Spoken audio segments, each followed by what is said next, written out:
Hi everyone, welcome to this timeless pick a card reading with a little bit of a twist. So I'm just going to do a brief intro to help you understand, or to let you know, should I say, how the readings are intended to work. All of the oracle decks and tarot cards are ready as well. I've got 3 decks as usual for my pick a card readings. As you can see, we've got numbers here as well.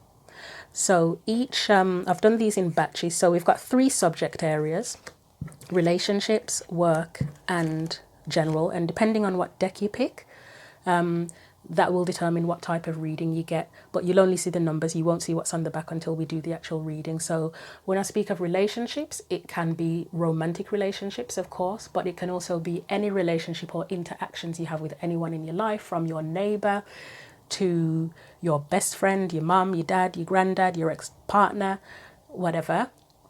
In terms of work, that can, definitely be about your job or career or anything that you are focused on and giving your time and energy and effort to. So projects, creativity, learning, business plans, your life purpose, your spiritual path, your achievements as well. And the general reading is just anything from just the day-to-day stuff to something very specific and significant for you. So as I said, we're going to be surprised together. I mean, obviously by the time I get to the 3rd reading, I'll know what's left. I'll know what reading hasn't been done and what's left. But we should be getting the surprise together. So your job is to look at the tarot decks when they come out and see what deck calls you and what number calls you as well. Because as I said, you'll see the number. Focus on that. Also, if you have a specific question or subject area that you want to look at, concentrate on that as well, and that may help you to use your intuition to choose the deck that gives the information that you need. I will say that the cards will often give you the message that you need, not what you want. So say if you wanted to look at your relationships, a romantic relationship or something, but you've got work stuff going on in your life that is really important and you're kind of trying to block the work stuff out, focus on the relationship, you may actually end up with the work reading because it's like the universe or spirit or whatever's way of saying, no, this work stuff is what needs attention.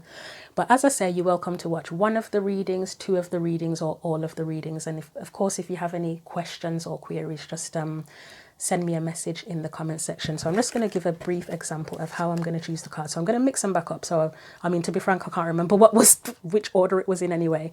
But I would literally swap the rows around to mix them back up so it's random, so we can both be surprised. So that can go there, and we'll just put this row back in the middle. So the way I will be choosing the cards, hopefully this works now, is I'm just going to choose it diagonally, and I should get one each card that I choose should have a different subject area. So I'm going to choose number 1 would be a work reading, number 2 would be a general reading, and it works. Number 3 would be a relationship reading, and as I say, we'll be surprised at the same time.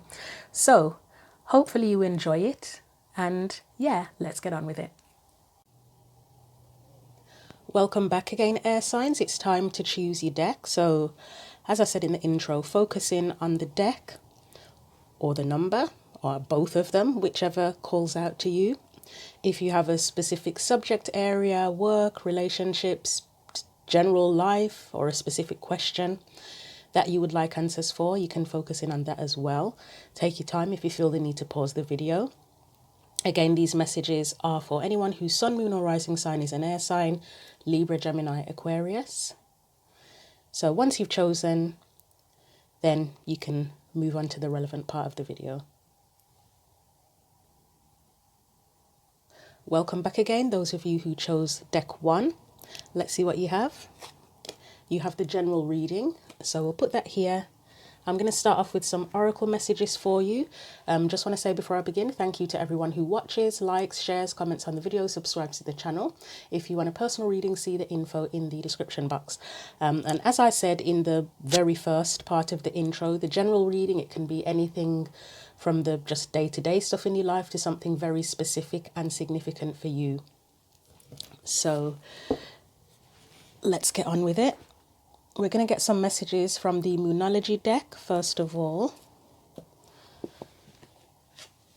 And as I said, the messages are for anyone whose sun sign is Libra, Gemini, or Aquarius, but you're also welcome to watch the other videos in this batch of pick a card readings. So the other numbers and also the other elements as well. So if your sun, moon, or rising sign is a fire sign, a water sign, or an earth sign, you're welcome to watch those too. So messages for the air signs who chose deck 1 for the general reading. So you've got 1 so far. You have adjustments are required. Third quarter moon. Get you about 3 of these.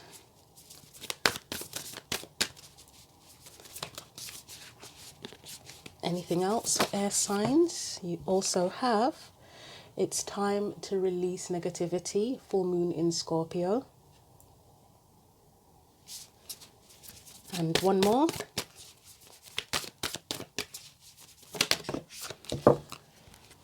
You also have be bold and make the first move. So I am tempted. I mean, I'm not going to read all of these messages. I did want to read the adjustments are required, but I'm tempted to read that one as well. But I may just look for the key points in the book for that one. So also I'm going to get you some messages from the Sacred Destiny Oracle deck as well.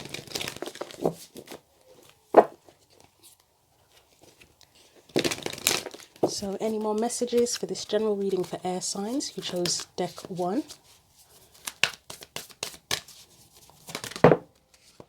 You've got inner peace. So where it says adjustments are required and it's time to release negativity, that may help to bring you inner peace. Anything else?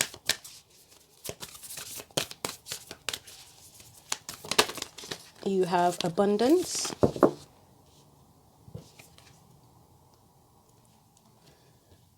And the last card, well, let's see how many come out. Hopefully just 1.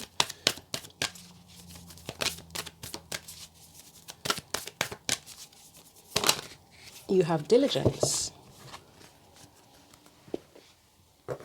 Right, so that again, the diligence could come into the whole adjustments are required part where you have to sort of assess what's working, what's not working, and yeah, make a move from there. So let's get your tarot cards out for this. Oh yeah, we'll do the tarot cards first and then I'll look at the Moonology cards that I wanted to check in the book.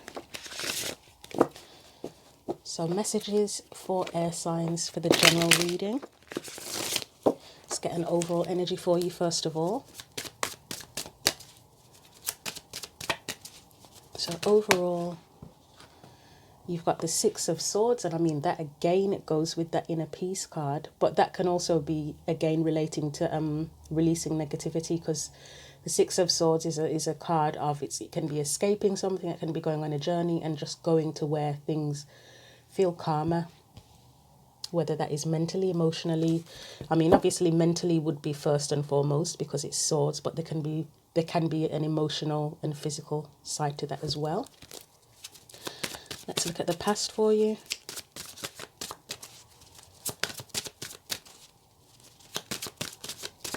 If it will come out.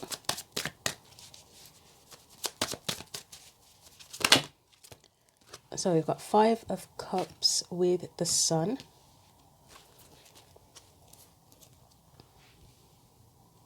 Right.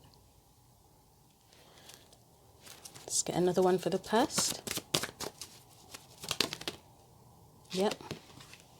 3 of Pentacles. Again, that's like that diligence, isn't it? And adjustments are required, where you're either working with people or working on something.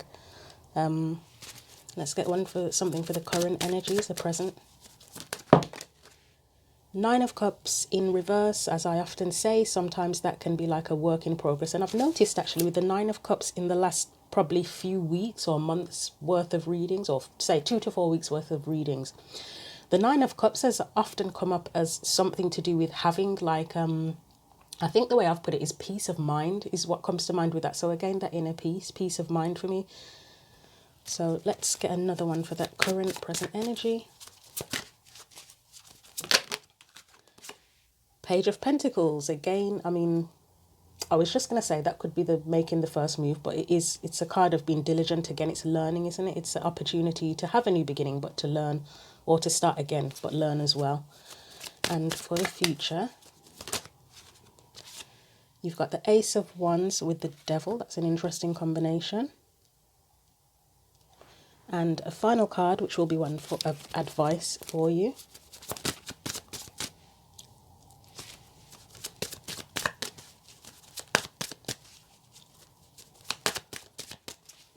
So advice going forward, we have the King of Swords. Okay, so let's get that deck out of the way in case I get mixed up with it, because I've got a million decks around me at the minute. So I'm going to look at the adjustments are required card first of all, because I feel that could really be important. So third quarter moon, just bear with me because this book has a really unusual index.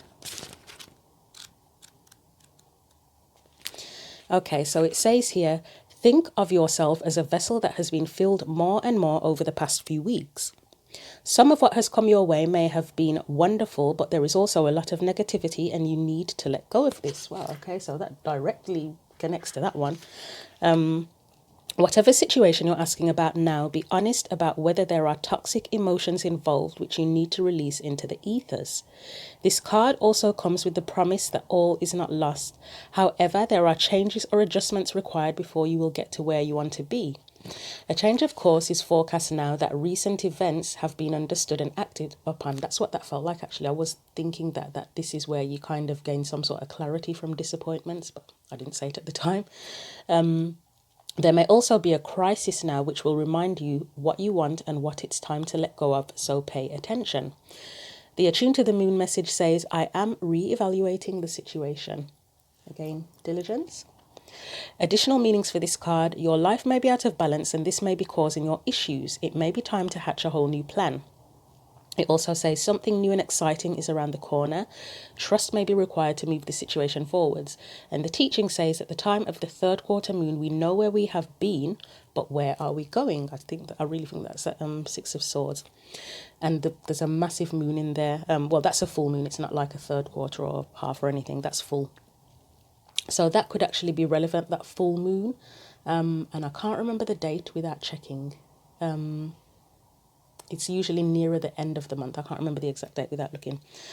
Right, it says, the moon is now a half moon and slipping away from us as she catches less and less light, moving towards her full disappearance at new moon.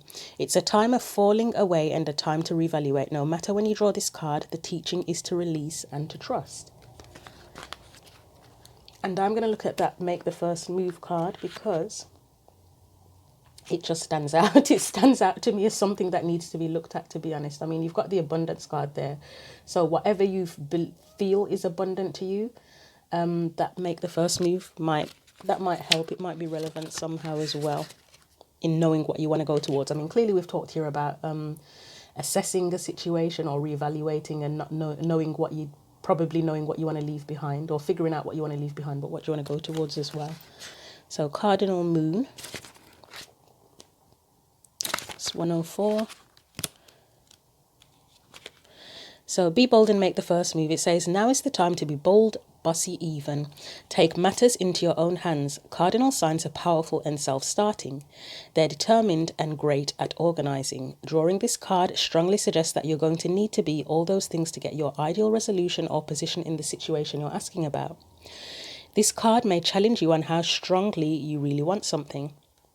If you're worrying about a situation, it is a suggestion to be less passive. Instead, take an assertive stance as you steer events where you want them to go. Speak up for what you want. If you're serious about sorting things out, you may need to take the lead in some way to step up as a leader. The Attune to the Moon message says, I am taking charge of my destiny. And additional meanings for the card are be bold and follow your heart and your emotions. That could very well be that, because the King of Swords is leadership energy, isn't it? Yeah, I can see how things are developing here, but I'll say that in a minute. Right, it says, avoid recklessness or moving too fast. Come into your power. The time for action is now. Ask Ganesha, the Hindu elephant god, for help. The teaching says, in astrology, there are 3 quadruplicities, cardinal, fixed, and mutable. The cardinal signs are Aries, Cancer, Libra, and Capricorn. Remember, we each have all 12 signs in our chart for different parts of our lives. It may be worth, because that's been mentioned, looking at that. As I often say, there's a link in the description box. If you don't know your birth chart and you do feel that you want to look it up, that there may be something very relevant about that, about looking up the where the different signs are in our chart and houses. So it says, it's just the way the astrological wheel works. These are the signs that like to get things started and which are the natural leaders.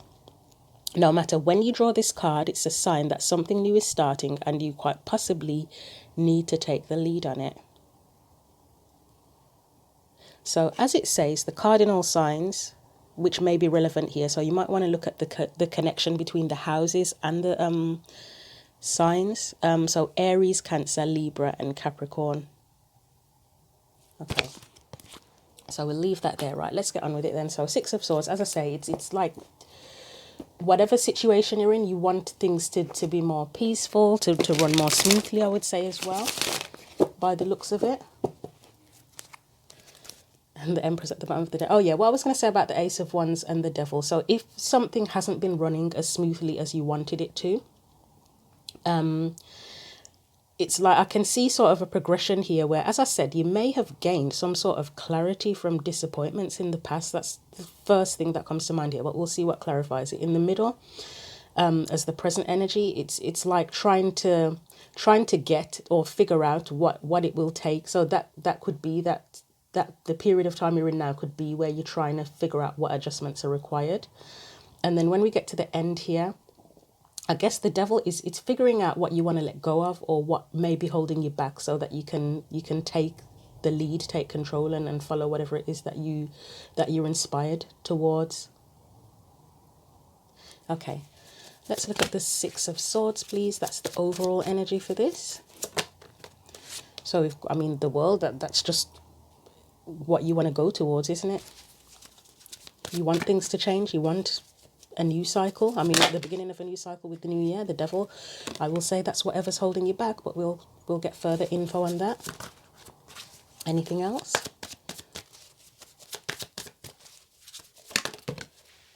You have the Ace of Swords, Eight of Pentacles, and Eight of Swords again. I'm not going to take the others because they're face down and I've already got quite a few cards here as it is. It almost feels like I need to clarify everything, to be honest, and I know that's just going to make for a really long reading, but yeah. So the World, it's wanting to go into a new cycle. I will get one card just to see if it will be specific. I often say when you get stuff like the World and the Six of Swords, journey type cards, travel type cards. Sometimes it's just the journey of whatever you're doing. Like if it was a career journey, it's I'm on a journey to pursue my career or my life path or something. But sometimes it can be literal travel that's involved here. But let's see, why is the World? What do we need to know about the World? Five of Pentacles. Nope. Okay. Yep, the Hermit. Anything else? Okay, right.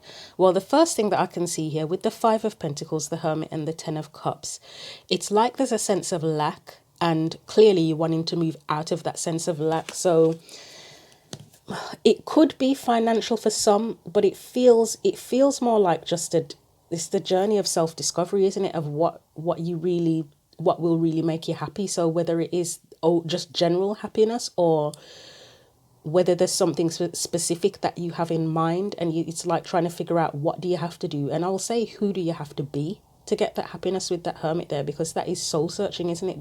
This can be like life path sort of stuff or whatever it is that you feel will make you happy. It's like it's literally part of who you are or part of your identity. But there's definitely a sense of lack here where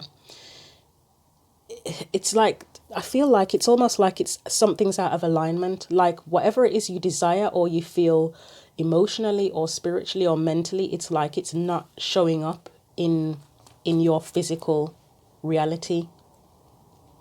I can't think of another way to get deeper into that, but hopefully you'll understand what I mean. So it's almost like who you are inside or whoever you want to be just doesn't match with your real life. It just feels like it's lacking in real life. It's just not where you want to be. Yeah, I think that's the best way to put it. You're just not where you want to be. So let's look at the Devil.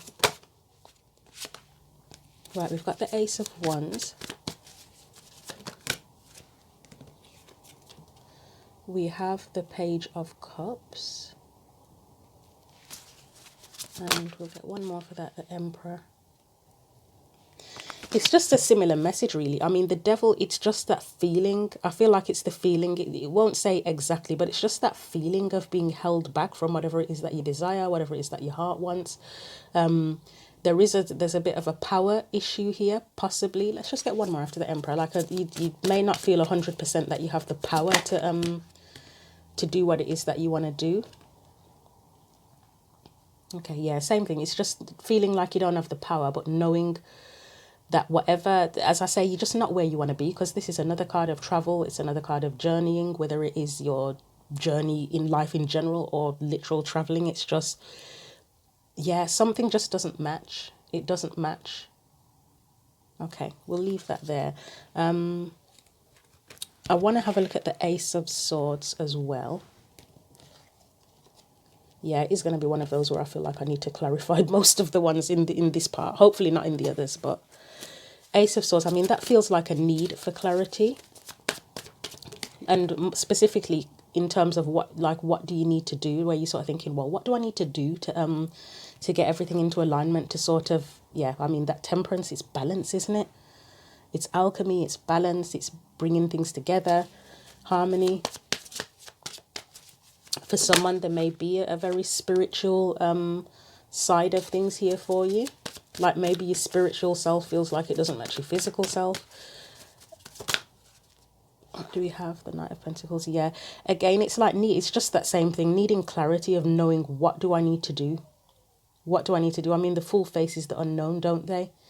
And it's almost like you'd be willing to take a risk to do whatever you need to do, but you're not even 100% sure what the steps are that you need to take.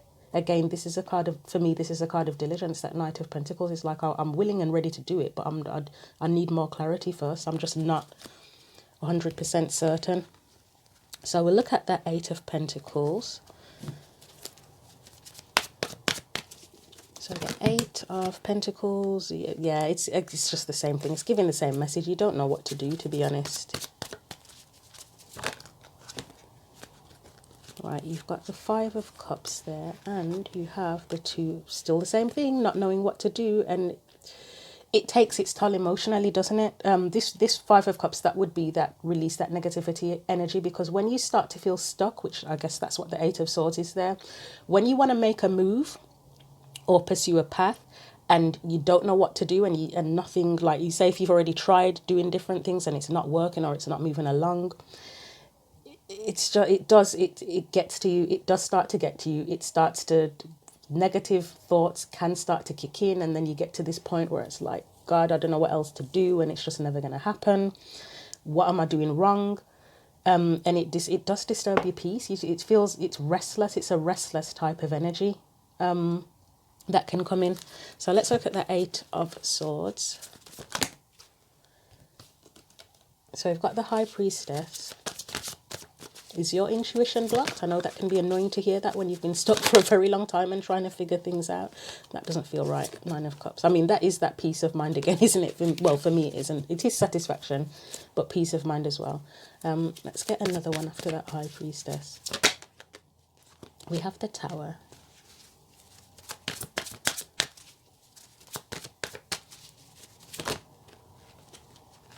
And you have Justice. Okay. So this, for me, it is a stuck energy, and it could be where your intuition is blocked, possibly. Let me just get one for the High Priestess on its own. On her own, its own. The Empress. Yeah, it does feel like there may be some sort of blockage in your intuition. Again, a blockage in intuition, what is that? It's just basically where you don't know what to do, or you can't see what you need to do, or figure out what you need to do to get whatever it is you want, to create whatever it is you want. But it's almost like a feeling that you know that you want things to change dramatically. There's two ways, actually, I'm seeing this. You either know that something needs to change dramatically if you want things to go to be more beneficial to you and get whatever it is that you want, that's right for you. Or it's that... something needs to change, but you can't see it. Like there's something quite dramatic that needs to change, but you can't see it for some reason. Let's get one for the Tower to be nosy.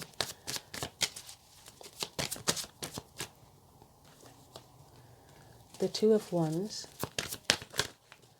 So the change would, well, yeah, I think it's obvious. I've said it in the reading anyway. So, well, kind of. The change in direction, possibly. Well, let's see. Let's see what else comes out for that Tower, because that feels... Right, we've got the Strength card.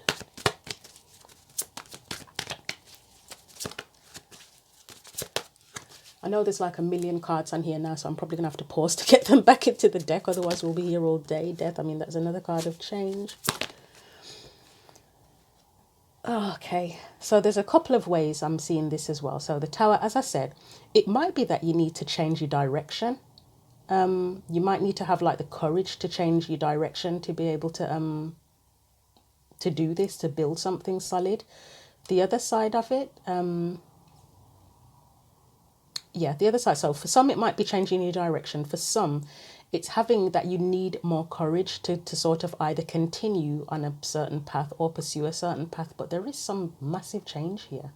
And it could be that by continuing on the path, for some of you, if you continue on the path that you've chosen and sort of have that resilience and perseverance, that's what changes everything dramatically.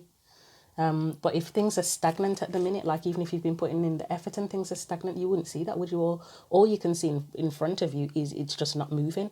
It's like being in a traffic jam. If all you can see is cars in front of you, all you know is that you're stuck. You can't tell what's miles ahead unless you get out of the car and walk there. But and maybe that's important for people that need to change direction. Is if you're sitting in the car thinking the only way to get to your destination is to stay in the car and sit in the traffic jam, where that kind of is disempowering, isn't it, in a way? I mean, obviously I'm doing it metaphorically now. In real life it's completely different, but it might be that, and again, this is metaphorical, it might be that you have to get out of the car because the car isn't the only way you can get to your destination. It's that, right, the car's stuck, it ain't moving, get out of the car and try and walk there instead, or at least walk and see what else is there ahead.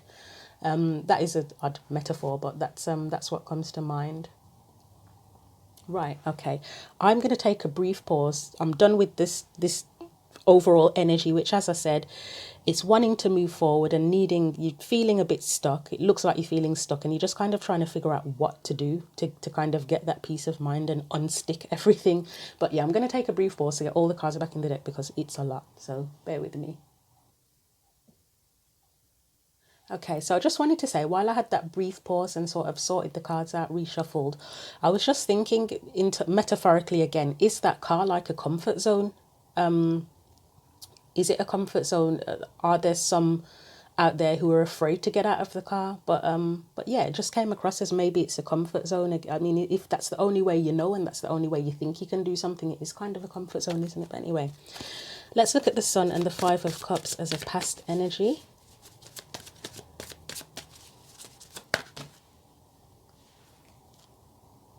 So one thing where the diligence might go, well, first of all, it's time to release negativity where you're sort of thinking, I don't know how to do this, or there's no other way to do it.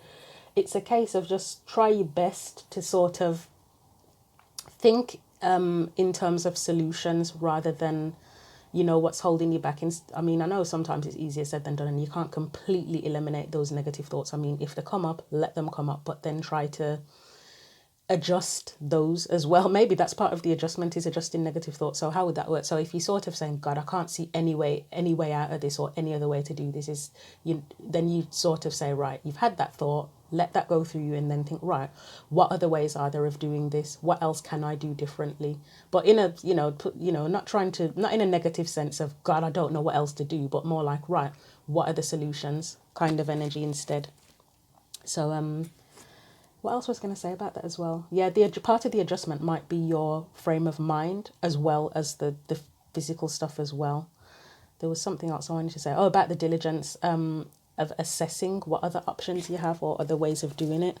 What are the other ways of doing it? But let's continue. So we've got still a lot of stuck energy, isn't there? Five of Swords, Four of Cups. I mean, it feels like the Five of Swords and Four of Cups together, I'm not going to say self-sabotage, but it feels like defeat a defeat type of energy, defeatist type of energy, where something's disappointing. Well, to start with, and then because the sun's there as well. Something's disappointing, and it's just like, again, it's the energy of being stuck and not seeing a way out.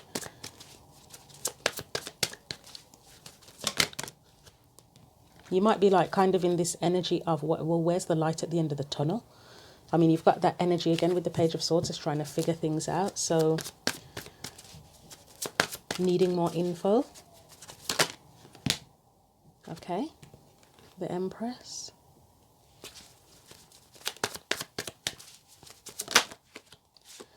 Yeah, okay, so that's good that you've got the Page of Swords, the Empress, and the Eight of Cups, because that suggests, so this is all past energy here now.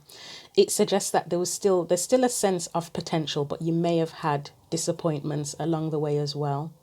Let's have a look at that Page of Swords.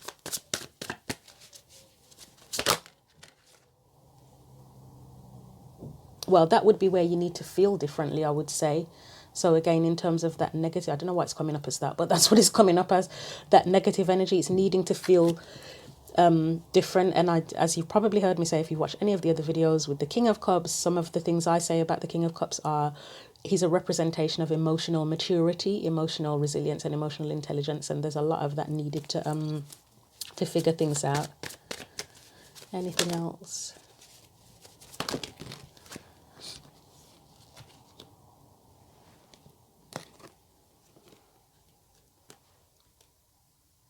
Yeah, it's the same thing. It's just saying, as what I just said about the King of Cups, that kind of attitude and approach is needed to progress, and also to kind of tap back in if you've tapped out of your intuition as well, to be able to hear your intuition clearly.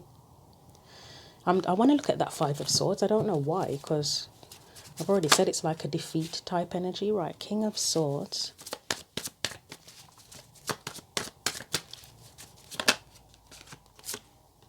Ace of Cups. Okay, there's a couple of messages coming in with that.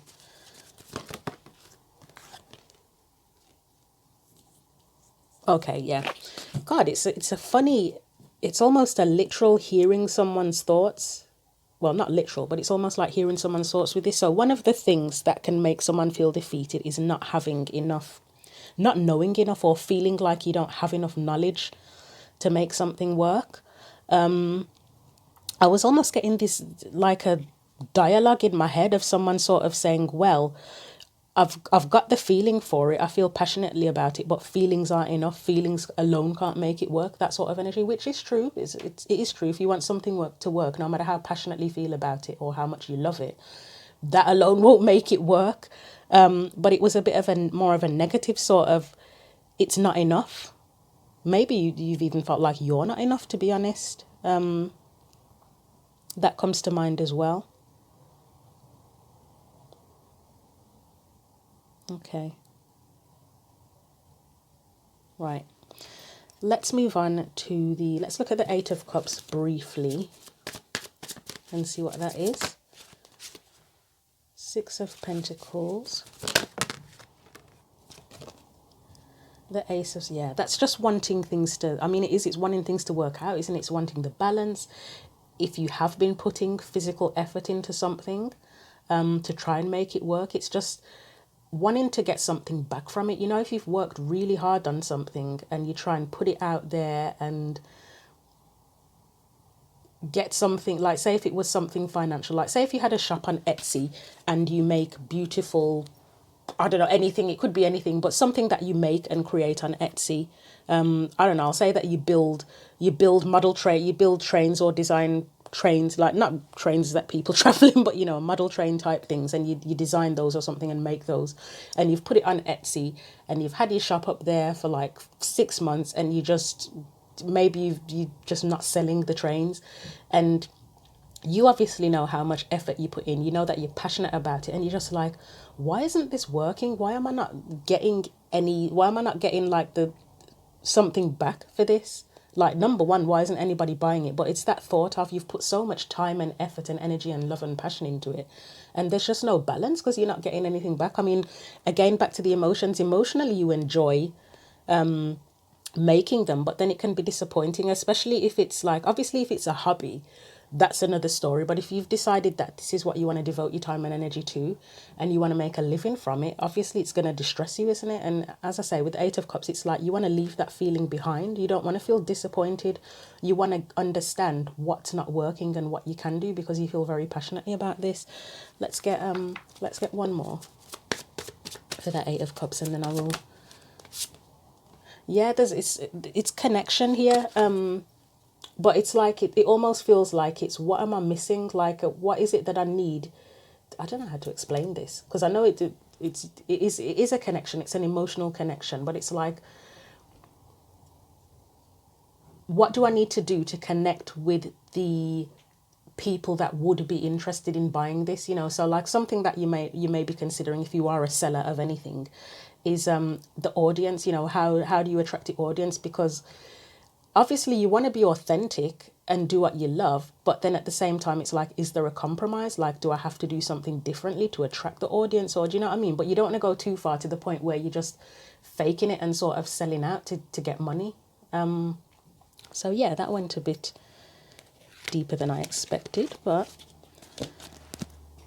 let's look at the card underneath this is it's the advice, or what you can learn from the past. And as we say with the Three of Pentacles, it is a card of collaboration, cooperation, making things work. I mean, that could be the compromise, where it's that consideration of, right, I'm doing what I love, but then how can I attract people to that and attract them to wanting to buy what I have to sell or appreciate what I have to offer. If it's not something there's a monetary exchange involved. So Three of Pentacles, why is that there? Five of Wands, I mean, that's like that's that literal tug of war energy, isn't it? We have the Nine of Wands.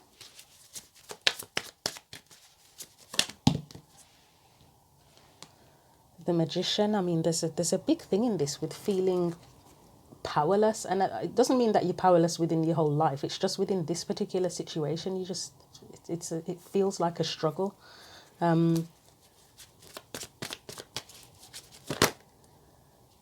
Three of Cups and the Star.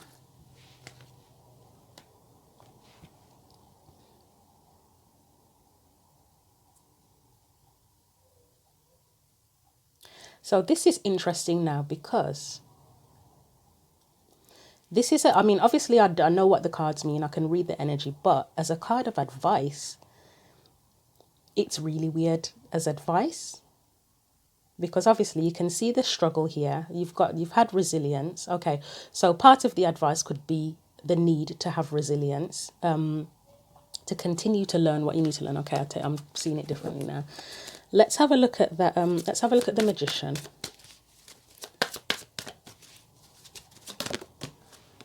I mean, I guess the question here is, what does it take? Yeah, okay. What does it take to make something work, or to be able to collaborate with others, or to work with others? Well, for a start, it would take perseverance. This feels like continuing to learn. Let's get one more for that. Like with this, I know it's in reverse, but as I've said often, there is still that element of not feeling powerful with it. And maybe not quite knowing if what you're doing is right. But there's an element of perseverance here, where if you continue with it, then obviously you will become more skilled. You'll become more skilled. You become more knowledgeable. And you've got the Nine of Cups. I think that's almost saying enjoy the exploration and what you're doing. It's like if you went to university and you wanted to study to get a degree in something, if all you're focused on, which obviously all of us were going to be focused on the getting the degree at the end, but if you don't enjoy studying the actual course itself, I mean, it's years of your life, isn't it? It's like, what's the point? And I know there are people out there who study for degrees that they didn't particularly enjoy it, and obviously things can turn out all right for them. But here it looks more like you have to enjoy the process. There's a thing about enjoying the process of learning and developing your skills there. As I say, perseverance. And I know if the longer things take to progress, it really can become distressing. I mean, imagine if you'd been trying to to make money from something or to pursue a certain path for years, and it just wasn't, there was just no change at all. That is going to stress you the hell out, isn't it? But obviously there is perseverance here, and continuing to hone your skills and learn. Don't allow the lack of, or try not to allow the lack of progress to kind of deter you and take your power away. 3 of Cups. Let's see what, I mean, that is often about support. If you can get support. Okay, I like that. Queen of Cups. She's emotionally supportive for a start. So even if you don't have someone physically in your life who can physically help you to achieve what you're trying to achieve, even if you have like friends, family members, a partner, whatever, that can sort of cheerlead you a little bit, or when you're feeling down, you know, somebody who's there for you, that you can at least, the very least, talk to and say how you're feeling. I mean, obviously not everyone has that, but if you do, that should help. 4 of Pentacles. Why is that there? That's where you try to do it all. I almost feel like that's where you try to do it all by yourself. But we all need support sometimes, one way or another. And I know for some it's hard to do, hard to find, and you don't have it. But if you can, it may help you to it will help in some way. I mean, at the very least, like we say with the negative emotions, like if you're feeling like, I don't know why I'm doing this anymore, it's shit, there's no point. At the very least, if you've got someone that you can talk to and just say, oh, I just feel like giving up, I don't know what else to do.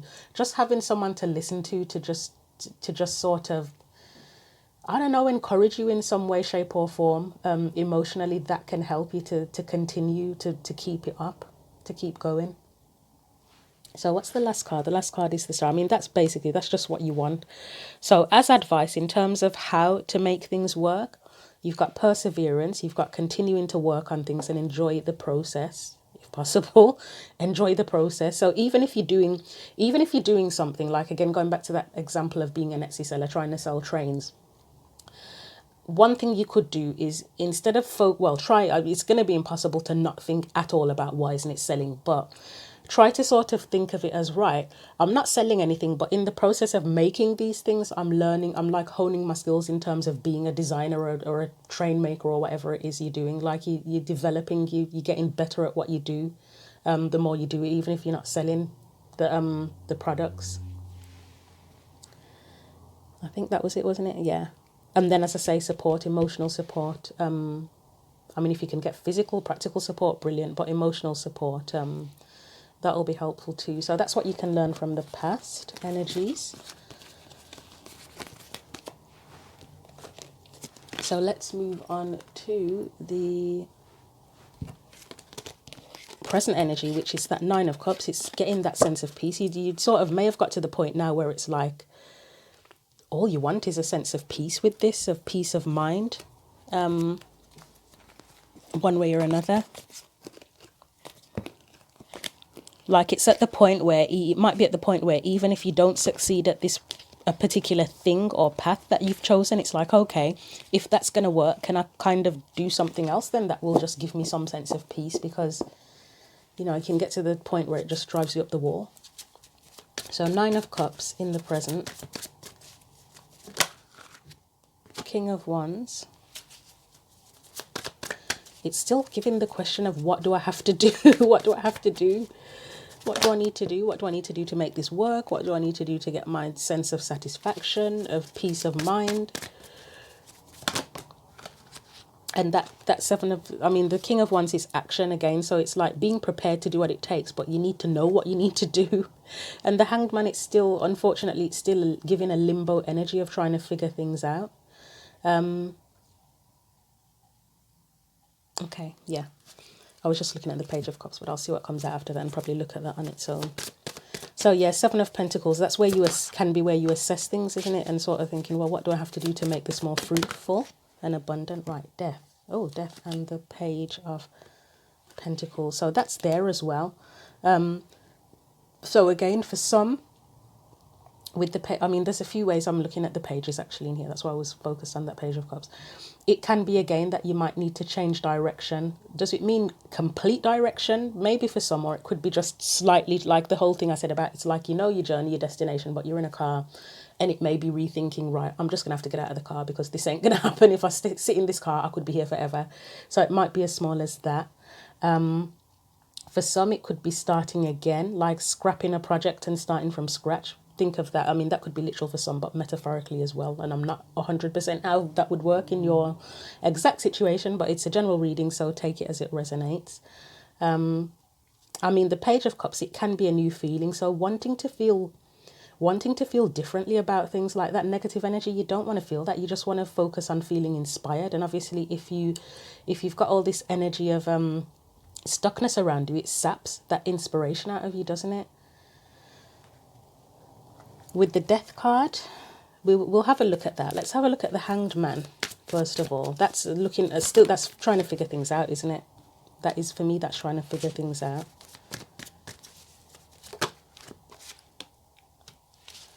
So King of Cups, Three of Swords, the Tower. Bloody hell, that's a lot of dramatic cards.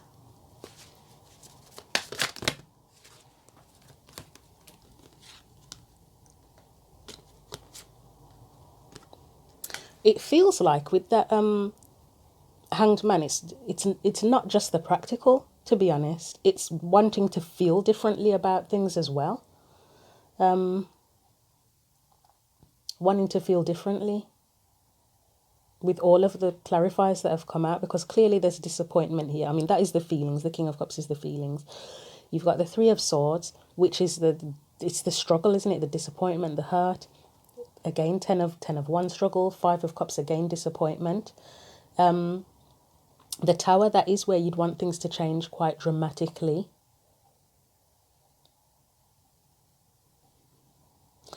This can also indicate that something doesn't have a solid foundation. So what you're doing may not have a solid foundation. That might be another reason that adjustments are required.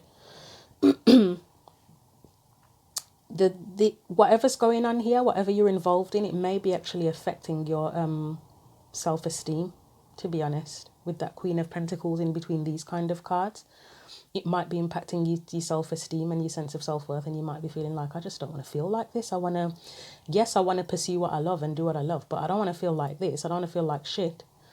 Let's look at that Death card. So you've got the High, she keeps coming up a lot, doesn't she, this High Priestess, with your intuition. High Priestess, Six of Swords. You have the Ace, wow, Ace of Pentacles, and the Queen of Wands in reverse.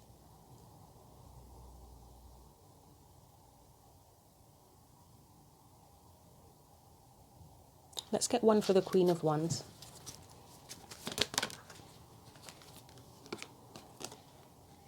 Queen of Cups. Get one more.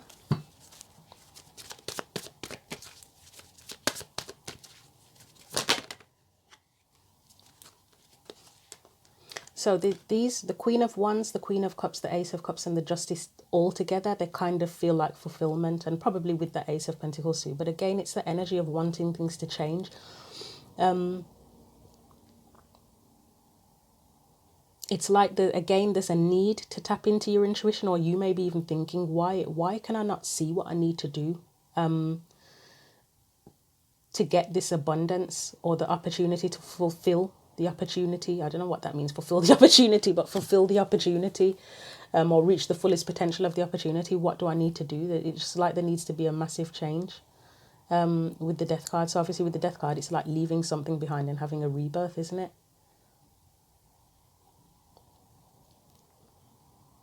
Okay, I will leave that there, and we'll look at what you can learn from the present with that Page of Pentacles. I mean, I was going to clarify that one, but to be frank, he's there anyway, so I'll clarify him there as the what you can learn.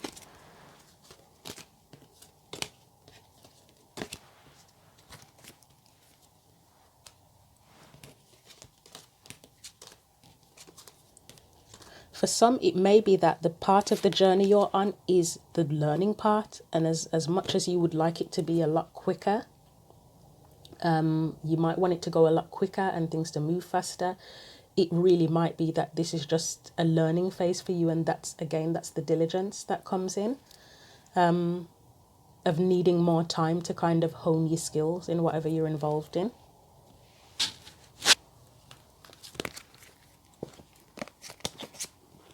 or to further development is required. I have been doing it for a long time. It's just still, so the word premature is coming to mind. And I know that's a strange way to look at things, but yeah.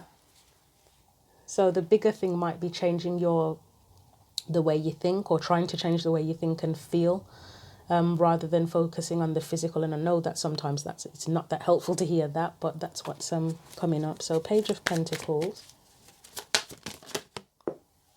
That one flew. So we've got the Seven of Wands, and I'm going to try to get this without damaging the setup. We've got the Two of Pentacles in reverse again. Right, anything else for that? So we're looking at that Page of Pentacles as what you can learn in the present. We have the Three of Swords, Six of Cups. That's interesting. And the Lovers. I mean, that Six of Cups and the Lovers, it feels like the dream. It's that kind of, I guess, nostalgia, but wistful. It's just an energy of having a dream, and as in an aspiration that you want to pursue. Like it's a fantasy type energy, to be honest. But we've got the Seven of Wands, Two of Pentacles, and Three of Swords. So let's look at that Seven of Wands. Why is the Seven of Wands there, please? Queen of Swords. That might be the it's the perseverance energy. Okay, yeah, it's perseverance energy with that Seven of Wands. It's like if you already know what you want and you've set your intentions, again, perseverance, stick with it, stand up for it, fight for it. Even if you are still in a very early stage, continue to explore and see where it takes you.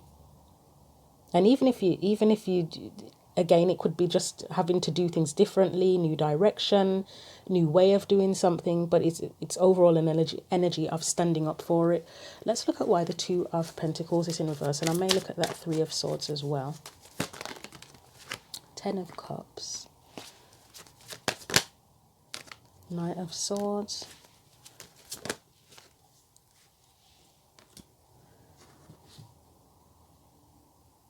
Ten of Cups, Knight of Swords, Two of Swords. Okay, let's get one more for that. I think it's still perseverance energy, to be honest. If you feel like giving up because you've got the Three of Swords next to the Two of Pentacles in reverse, which Two of Pentacles in reverse is like giving up, isn't it? It's just a warning to keep going. Keep going with it. Even if you're not sure, keep going. Like, even if you're not sure exactly what the next steps are, keep going.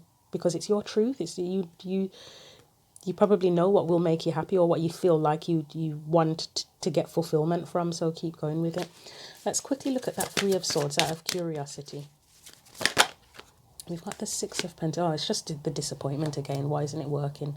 Okay, I will leave that there. So what you can learn from the present energy is keep fighting.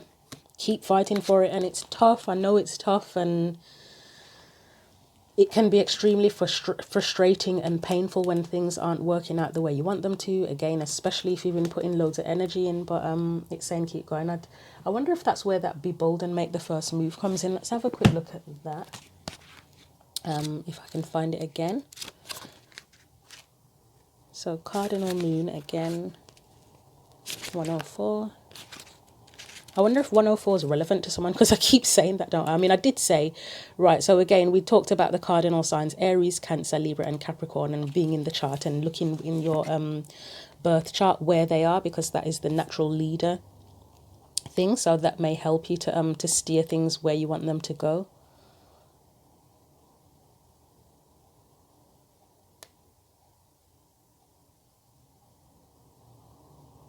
The key is just assertiveness again. So, well, not just, but the mention of assertiveness here, again, goes with that whole keep fighting for it energy. Okay, yeah. So let's look at the potential future energy, the Ace of Wands and the Devil.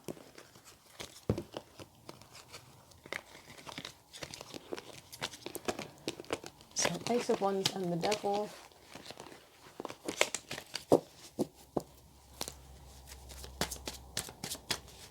do we need to know about that?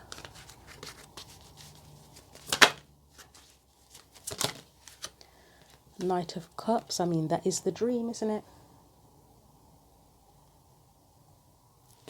I get a sense of patience with this Knight of Cups as well, or a need for patience. Or more patience if you've had patience already. There you have the High Priestess. She's back again. She keeps on coming up, doesn't she? When I see, okay, yeah, and then with that as well, the Knight of Cups, the High Priestess, the King of Swords. Remember I said keep fighting? It's like, and I've said this in other readings as well, once you know what you want, you can't ignore that. It haunts you. It can end up haunting you. And even if you choose a different path and that isn't fulfilling, it's like you're still haunted by knowing what you want. Like if you try to deviate from what it is you truly desire, yeah, it sticks with you and it plays on your mind, doesn't it? So that's what I'm getting from that Knight of Cups, High Priestess, King of Swords, because the High Priestess and the King of Swords, they both know, don't they? He knows, what he wants. She knows what she knows, as in her internal secret hidden knowledge. And then the Knight of Cups, he has his dreams. He knows what his dreams are. And the thing is, I think there was a point I was going to make with the High Priestess. Even if you're not 100% certain and can't verbalize in words exactly what you want, it's like you have that feeling, which sounds really odd. It's like you have a feeling for it, even if you can't put it into words. So let's see what else we get from this. The Fool. We have the Strength card and the Ace of Pentacles. Yeah, it's that same energy of just, and this is future energy now. It's just knowing what you want, and it's like you can't escape from it. And it's interesting because that Devil's card is there, and typically the Devil is that toxic energy. It's negativity. It's things that hold us back. I mean, I would say, as I said, if there's anything where you're tempted to sort of sell out, is a bit of a harsh word, to be honest, but I can't think of another word to it to kind of convey what I'm trying to say right now. If you're thinking of kind of selling out or giving up, shall we say, on your dream, it's almost saying here, well, that feeling ain't going to go anywhere. The feeling of wanting it is not going to go anywhere. So it's almost like the desire is going to stick with you with that Devil there. Can I get one card just for the Devil? Just for the Devil. Okay, right. So I said it, didn't I? The feeling isn't going to go anywhere. So as weird as it is, because the Devil is usually more of a negative energy. It is more of a negative energy. It kind of feels here like it's just like, it's like, what do we say with the Devil as well? The Devil is bondage. It's almost like you're, not bondage, that's not a word, but you were very attached to this this dream now. So, you know, what can you do with it? Okay, that's a weird way of looking at the Devil, but I've never seen the Devil as anything but negative, but okay.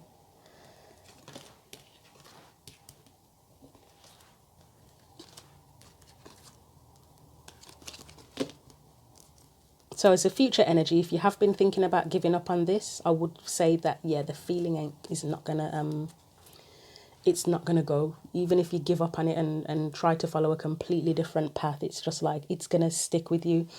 And as we said with some of the cards here, adjustments are required, diligence, etc.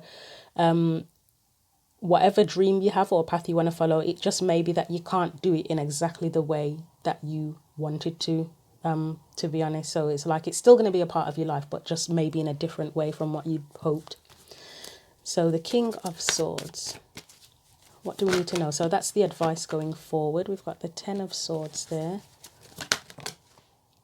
The Knight of Pentacles.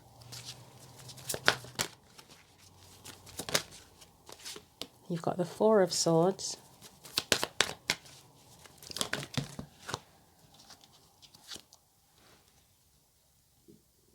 So Two of Wands, Five of Cups, and the Queen of Pentacles.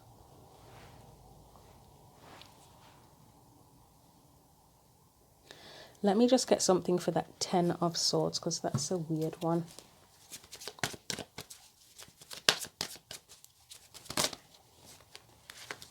Try that again, Ten of Swords. that might be speaking of releasing the negativity, actually. We've got the Ace of Cups there. And feelings of giving up. Yeah, I think that's about the feelings of giving up, actually. Instead of focusing on feelings of giving up, focus on feelings of perseverance. How can you continue with this? How can you persevere with this? Because you've got that Three of Wands again. That's kind of, it's the Emperor. It's well, the Ace of Cups, first of all, it's the feeling for what you want, isn't it? It's that feeling that it will fulfill you. You've got the Emperor who takes the lead in going for the dream, for what you want. Three of Wands, there's a level of patience in this. I mean, you have got anxiety with the Nine of Swords, but as I say, it's focusing on perseverance. Let me just get something for the Knight of Pentacles, because that's practical. Very practical card, isn't it?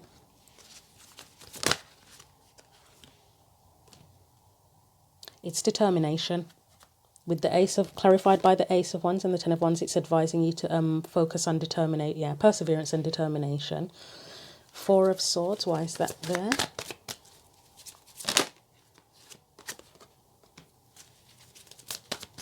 Okay, right, that's interesting. I'll get one more for that. So you've got the Sun, the Two of Cups. Right, so the Four of Swords it's a bit of advice to advise you to acknowledge how far you've come, even if you haven't made that much progress. Still acknowledge how far you've come and what you've achieved so far, but then also take into consideration, well, how can things change? How do you want things to change? What might you need to change? Again, going back to that thing about connecting, like if there's an audience involved, contemplating and trying to figure out what you need to do to connect with an audience, or even trial and error, trying different things to connect with an audience, to be able to get to sell or to be seen or whatever it is, to reach the fullest potential that you can. Again, with that Two of Wands, it might be taking things, let's clarify it just to be sure, taking things in a different direction. Four of, yeah, it's that going back to that metaphor of the car. If you're feeling like there's only one way to do things, you're going to have more of an open mind. It almost feels like that. It's like saying there's more than one truth. And then you get the Hierophant. I love that, because the Hierophant, it's certain rules, isn't it? It's certain ways of doing things. It's traditional ways of doing things. It's like set ways of doing things. But as I said, there's more than one truth. You've got your truth. You've got other truths apart from your truth. Keep an open mind in exploring different ways and trial and error again. The Five of Cups, I would say it's just a warning next to the Queen of Pentacles, not to let the disappointments stop you from nurturing and holding on to whatever it is that you feel is valuable, like your dream. It's valuable to you, isn't it? So keep going and hold on to that. So keep going, I think, is like a key theme here. So that's all of them. So we'll get you some final advice from the postcards from Spirit deck.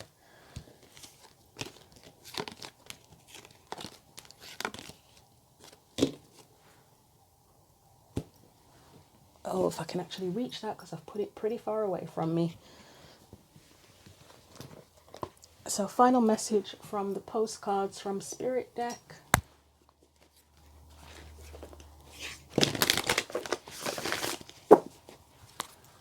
So postcards from Spirit, what do we need to know here? That came out really easily. I know what this message is. It's a really good message, actually. Okay, so this one says, if you can see it, it says, "Dearest you, do you ever wonder whether your ideas and inspiration might be coming through your soul rather than generated from your mind alone?" That's that High Priestess energy that kept on coming up, isn't it? "We are here to tell you we are always whispering in your ear about your highest good.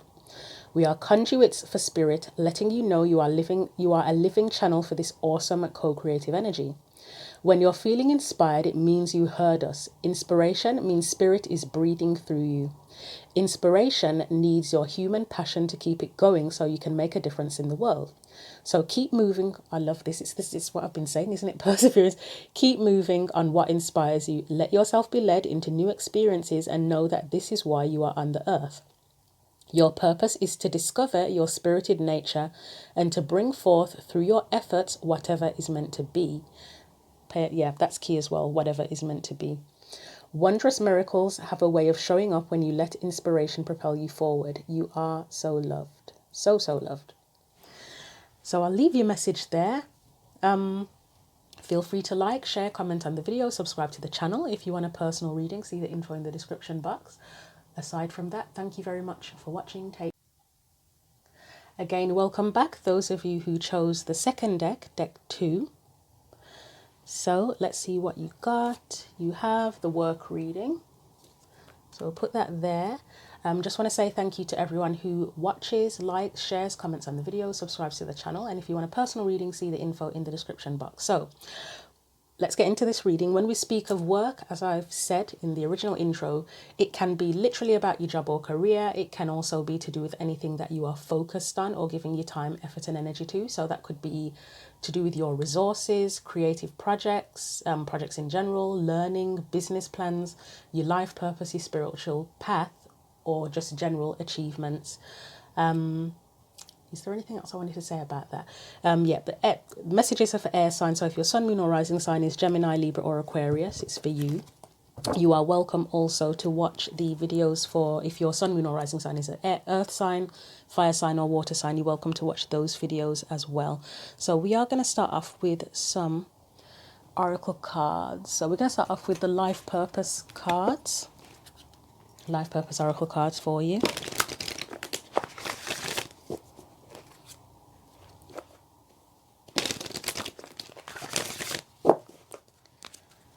So with the life purpose oracle cards, what do we need to know? Right, you've got options. Consider the career possibilities that are open to you. That's the first one. Anything else?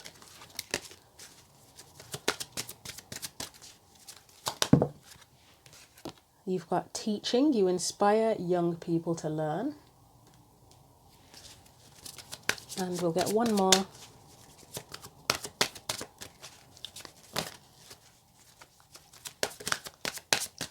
One more. You have heart's desires. The angels are supporting, guiding and protecting you as your dreams become a reality. Someone could be changing their direction, their career direction. Is something that is coming to mind. I mean, you've got teaching there, so obviously someone could be teaching as well. And that can be, as I say often, that can be in any way, shape or form, whether you're literally in a school, a university, a private tutor, you know, people that go overseas and teach languages, spiritual teacher. So I know there's something now where you can make your own courses and people can get paid for sort of designing their own courses in stuff that they're an expert in. And that could be for someone where, you know, like if you've had a long career in a specific field and you're bored of it even, well, maybe not bored, but for whatever reason, you like, you want to make a change and it's like, right, actually, I've been doing this for a very long time. I think it's time I teach it now. That could be an option for someone. Let's get some angels and ancestors cards as well.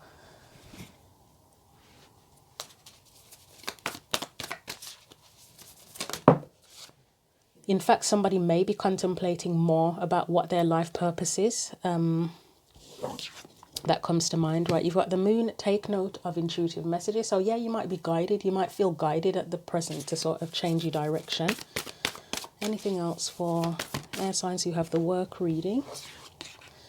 Peacekeeper, let go of the need to be right. So I may look at that one in the book actually, because I know what it means, but within this, it's an unusual message to get with this, right? And then you have medicine guardian, be open to healing information. So for me, again, that is about that vibe of if someone's changing their direction, you know, kind of being open. I'm almost wondering if someone's taken a sabbatical here, and there could be health issues as a reason for that, or just personal reasons. If someone's taken a sabbatical and they're now sort of like, I don't want to go back to my old job. I don't want to go back to the way it was before.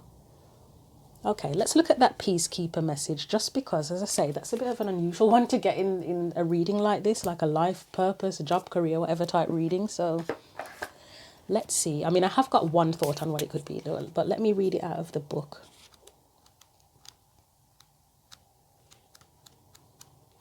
So it says, the message says, choose peace and happiness over the need to be right. Rather than trying to prove a point, save your energy for what's important. Okay, that's key.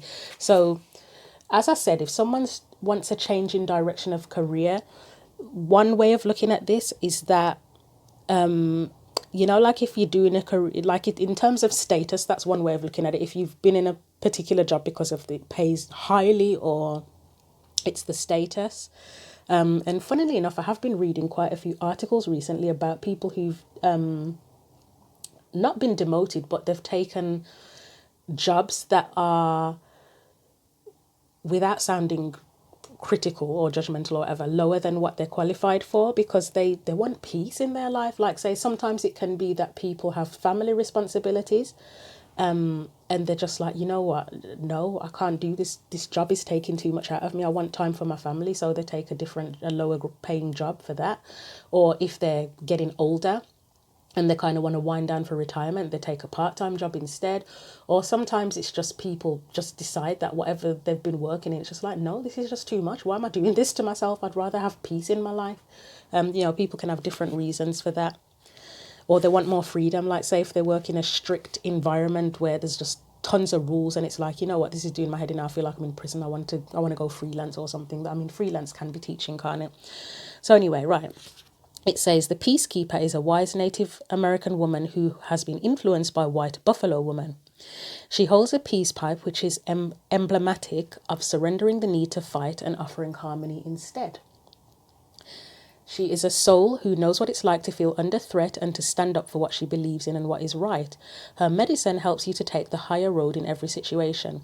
Even if you're under pressure to make a quick decision, it is a reminder that within your hands lies the power to make the right choice for all involved. Just to point out, there could be something ethically here as well, like in terms of a job where you just feel that things are unethical, immoral, and it's like, nope, not staying. And you just like, you know, it could be a complete industry, to be honest. You know, I mean, in the UK, there's a lot going on with doctors and nurses at the minute going on strike. I mean, to be frank, a lot of people are on strike at the minute. But yeah, there could be stuff that feels unethical and it's like, I don't want to be a part of this anymore. Anyway, the extended message says, you may be feeling on edge due to a stressful situation. There's a warrior within you that wants to rise up, prove your point, and get the truth across. But you're being reminded by ancestor wisdom that the truth will always be revealed in the end. It's more important at this time to avoid arguments or heated discussions where you know you'll be fighting a losing battle. There is much more power in choosing to move forward from a higher perspective. This will allow you to connect deeply to the guidance within and the intuition that will lead you towards the healing of the whole situation, along with any wounds it may have inflicted on you. Choose peace, you know it's calling you.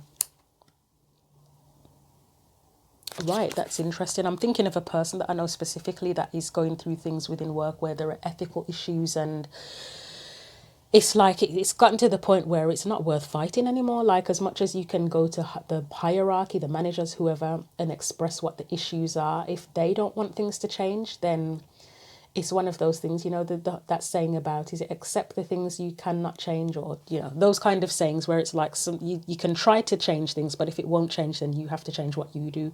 And at this point, it might be something where there's nothing more you can do, so the only thing you can do is move on. But anyway, let's get your tarot cards out and see what comes up for you.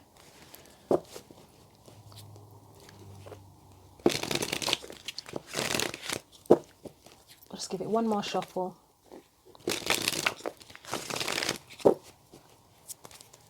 Right, what's the overall energy here? You have the Page of Swords and the Five of Wands. Okay. Let's get past energies for you. That is a lot of cards. I think, what am I going to take there? I'm going to try that again because that was quite a few. Right, past energies, please. Okay, we've got a couple. We've got the Five of Cups in reverse, and we have the Eight of Wands. This looks like, in that past energy, that looks like the decision where if you, whatever work you were involved in, or even if it's projects as well, because it might not be a literal career, although that's the strongest thing that's coming up here. That's where you made the decision that I can't fight this battle anymore, I need to move on. And even with that Page of Swords as well, I mean, you've got the Five of Wands, which is the conflict there. And in work, that can be conflicts at work, competition. And it's like, right, I can't be involved in this anymore. What are my options? But yeah, what else do we need to know about that past energy? Yeah, that's, I mean, what is temperance? Temperance is about peace, harmony, moderation. It's like not being willing to put up with that stress, disappointment. And obviously, if you heavily invested, have been heavily invested in your career and you really valued what you did or do, because you might still be there now, it's gonna hurt if you have to leave and if you have to let go, because it's like you may have been really passionate about what you did and it's just like it's changed so much, I can't stay here, and yeah, that would hurt. So let's look at the present energy for you, present or current energy. Nope, they were, oh, hang on a sec. I thought they were like yeah, that's fine. I thought there were too many cards there, to be honest. That's fine, yeah, and that makes sense. The Hierophant, the Seven of Swords. This, right, so two sides to this. The Hierophant, the Seven of Swords, as I said, if there are any unethical situations in your workplace, that could represent that energy, but it's also an energy. This is also an escape from that as well. Okay, bear with me. Battery, I keep forgetting to put it to charge after a certain amount of time, so bear with me. Right, okay, let's continue. So that's in the present. So you may be coming up with your escape plan in the present. Let's see what else we need to know about that. It's letting go, isn't it? The Five of Pentacles. I mean, you may have felt left out in the cold, but more to the point, it's about you probably rejecting what's the situation that you're already in terms of your work. Let's look at potential future energies for you.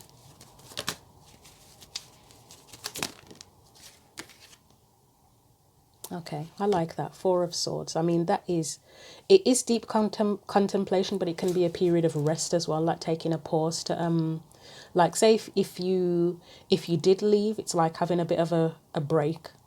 But it's also peace as well, like you being able to restore your peace of mind. Let's get a final card, which will be a card of advice for you. No, not that. This deck is behaving slightly weird today. Okay. Two of Cups, okay. What am I thinking? There's a thought that's coming through about that. That Two of Cups, I mean, it is a card of advice, but it's about reconnection. I mean, I know there's two people in the cup, so there's an element of it that's almost like reconnecting with yourself and who you are and what you value and what you love. But also kind of reconnecting with how would I put it? Like, I guess people that have the same values as you. Like, again, going back to that whole, if there's unethical stuff happening at work, it's changing your environment and what you're doing to work with people that do share the same kind of ethics and morals in terms of what you're doing and what you're trying to achieve. What's the word for that? You know, like a mission statement type thing, like you share the same mission and there's just a sense of understanding there. So that's good. I like that. So let me move that deck out of the way so I don't get it mixed up, and let's clarify. I don't need to read anything else, do I? No. Let's go to that Page of Swords, Five of Wands first. I mean, this reading does kind of feel pretty straightforward, to be honest. So, but let's see. Page of Swords, Five of Wands. As I say, it's examining your options, which is there anyway. Examining your options. So, Five of Swords. I mean, we already know this energy, don't we? Five of Swords. It's conflict. It's conflict in the environment or situation you're already in. Ten of Pentacles. Oh, wow. Okay. Yeah. So what I was saying before about somebody may have been staying in a particular job because of it's the right thing, it's abundant, whatever, it was stable, it felt like it was going to be stable long term. It's almost like the Eight of Cups is saying you're walking away from that because the practical physical stability is there, but it doesn't feel good.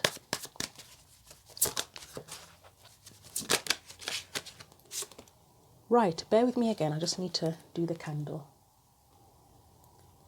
Okay, you've got the Sun there, and let's see what else comes after that. it's almost giving me a feeling. I mean, this is like, you've got a half moon there, so I'm assuming it's night, evening, dusk, whatever you want to call it. And it's with that sun there, it's almost like you're leaving that behind because you want to see the light of day again. I know that sounds really weird, but that's what it's giving me with that sun energy. You want to enjoy what you're doing again, but that's specifically seeing the light of day comes to mind. And then you've got the Ace of Cups. You want to feel that fulfillment again. And not just in terms of what comes back to you. I mean, you do want that, but it's more like that sense of it being worth it. Like whatever you're giving, you want it to be worth it. And I would say as well, with the Ace of Cups being there, it's about, yes, honoring yourself, that comes into it, but whatever you do, you want it to feel, you want it to, I think I'm just trying to say, you want it to be worth it. Like whatever you're putting out, you want it to fill your cup. Like doing what you do, you want it to feel fulfilling to do it. Okay, I think that makes sense and what I'm trying to say. So I'm not going to go any further to clarify anything there because it feels straightforward. As I say, it's like looking at your options at this point in time. You may be leaving something behind that seemed very stable and very practical, but it's just like, I can't. I've just got to be done with that. It just doesn't, it's not good. There's too much conflict and weird, you know, even if it's not unethical stuff, it just doesn't feel good anymore. So let's look at the Five of Cups, Eight of Wands. I said that's past energy, whether it's a week ago, a month ago, a year ago. Well, probably not that far, but maybe. Where it's like, I don't want to feel this sense of disappointment and whatever anymore. I have to move on. Yep, the World. It's there again, the Five of Pentacles. It's like you're ready to go into a new cycle. You're ready to leave behind what doesn't feel good, what doesn't feel right. What's this? We have the Temperance again. You want to get the harmony back, the peace, the harmony in your life. You want things to feel right.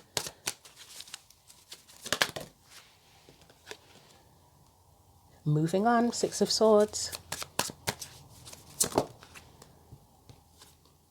Wheel of Fortune. Yep, you're ready for you again. It's two cards of cycles at the end. It's like this cycle's done. This cycle's done. You're ready to move on. So as I say, it feels straightforward. Let's see how it progresses. So the advice with Temperance, I mean, it is just about doing what you need to do to restore harmony in your life, isn't it? And for peace of mind. But I mean, I'll look at it anyway. Even if that means facing the unknown with the moon there. And that may be as well about revealing how you've been feeling. If you've had to keep it to yourself for a very long time, that you've felt that things aren't right and that things aren't worth it, then it's sort of revealing that, isn't it? Or a need to bring that out of the shadows into the light. Yep, to get what's right for you. Justice.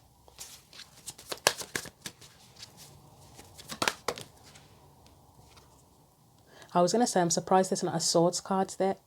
There's the Two of Swords there, but I meant like the Knight of Swords or something, as in like if you've had to have a specific conversation with someone to tell them how you feel.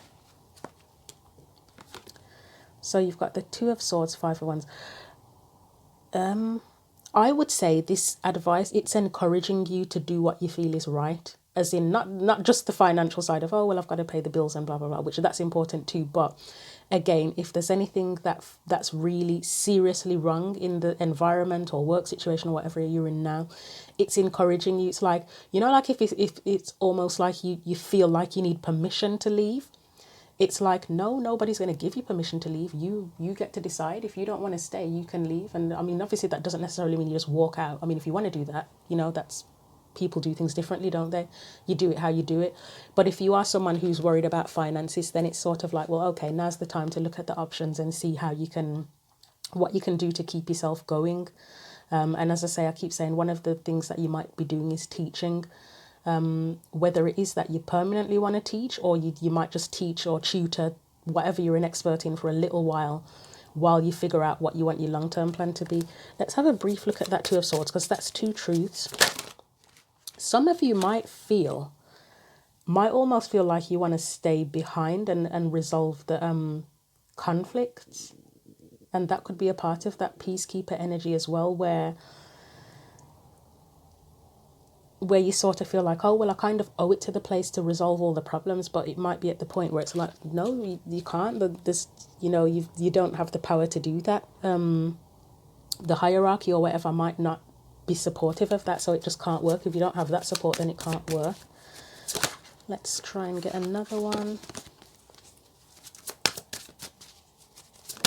So I'd say with that Magician, right, Magician, Eight of Wands. You might even feel bad about leaving, to be honest. You know, if you're leaving a chaotic environment and you really value the people that are already there, and you've got the Ten of Swords and the King of Cups, actually, you might actually feel bad about leaving them behind, like your colleagues, people that you work with, if you have clients and stuff like that, you might feel bad. One of the questions with the Magician that can be here is about wondering if you have the power to change things. And I mean, this is past energy, so you know that can come to mind as well. But as I say, it feels more like an encouragement to kind of do what you have to do, move forward. If you feel that things aren't good and it's all gone to shit, or it's just not working anymore and you want it to end, then honor that, answer the calling. Whatever's calling to you, answer that. Okay, I'll leave that there. And we will look at so that's the advice there. It's about honouring your desire to restore peace and harmony as advice.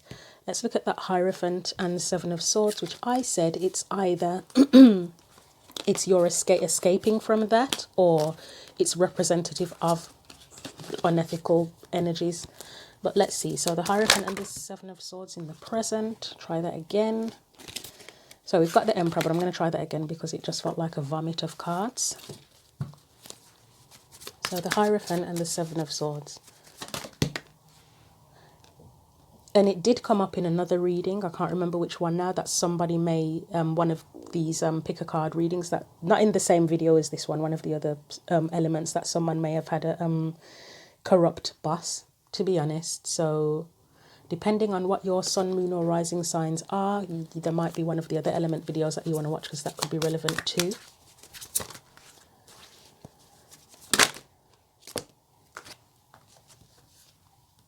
So you have the Six of Swords, the Queen of Wands.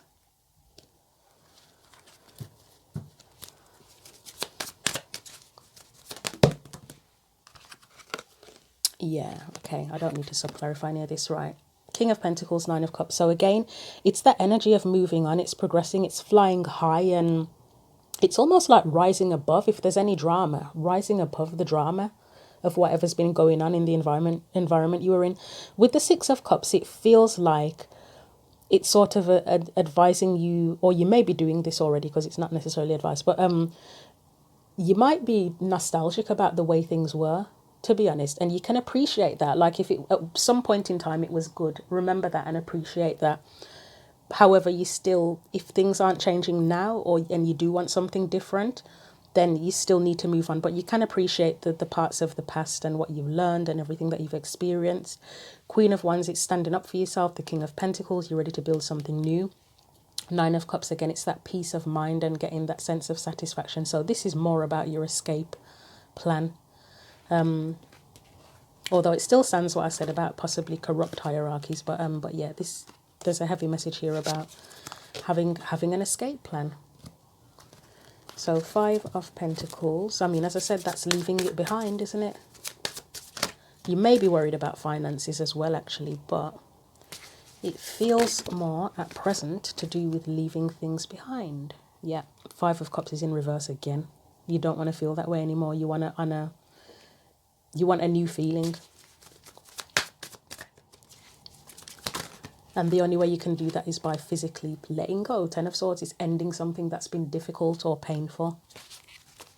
And this is the advice in the present, what you can learn from the present. Well, not advice, but what you can learn in the present, should I say.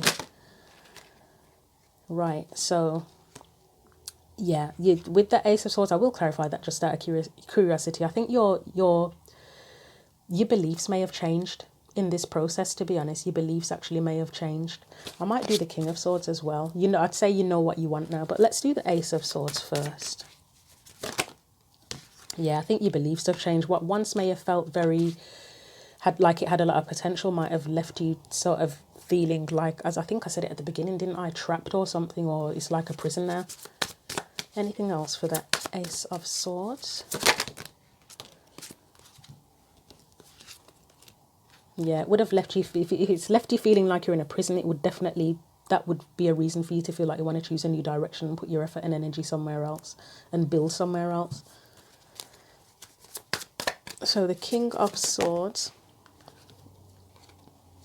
And as I said, it may not even be specifically a job or career. It could be a project or a community thing you're working on, learning again. There's different ways. But the job, as I say, the career stuff is coming up pretty strongly for this.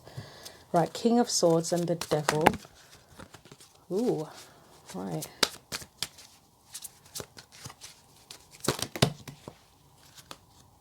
Oh, wow, that's coming up as a funny energy. That is, I did think it, but I didn't really. Okay, so it could be a couple of different things. For anyone with corrupt authority figures or hierarchies, that King of Swords could be that person, and that could be part of what's changed your beliefs, is if you've seen that. And it can be more than one person anyway. It's representative of the energy. I say that because we've got the Devil there, and then we've got that Six of Wands there. It's coming across really weird, actually. That Six of Wands for me, sometimes it does come across as like a I'll say cult leader. I'm not saying this is literally a cult leader, but that type of energy where everybody's kissing someone's ass, basically, to put it bluntly, or someone's very arrogant. And I will even say narcissistic, not as a medical term necessarily. I mean, there could be, but someone's very narcissistic as a authority figure and wants to be worshipped, and what they say goes, and that kind of energy.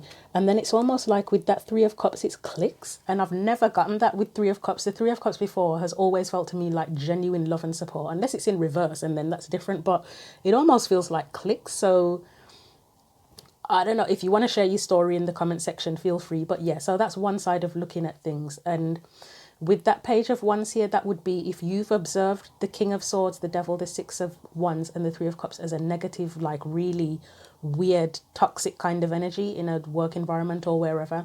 That's where you're like, nah, hell no, there's something else that's calling to me that is not that. If it's your energy, it's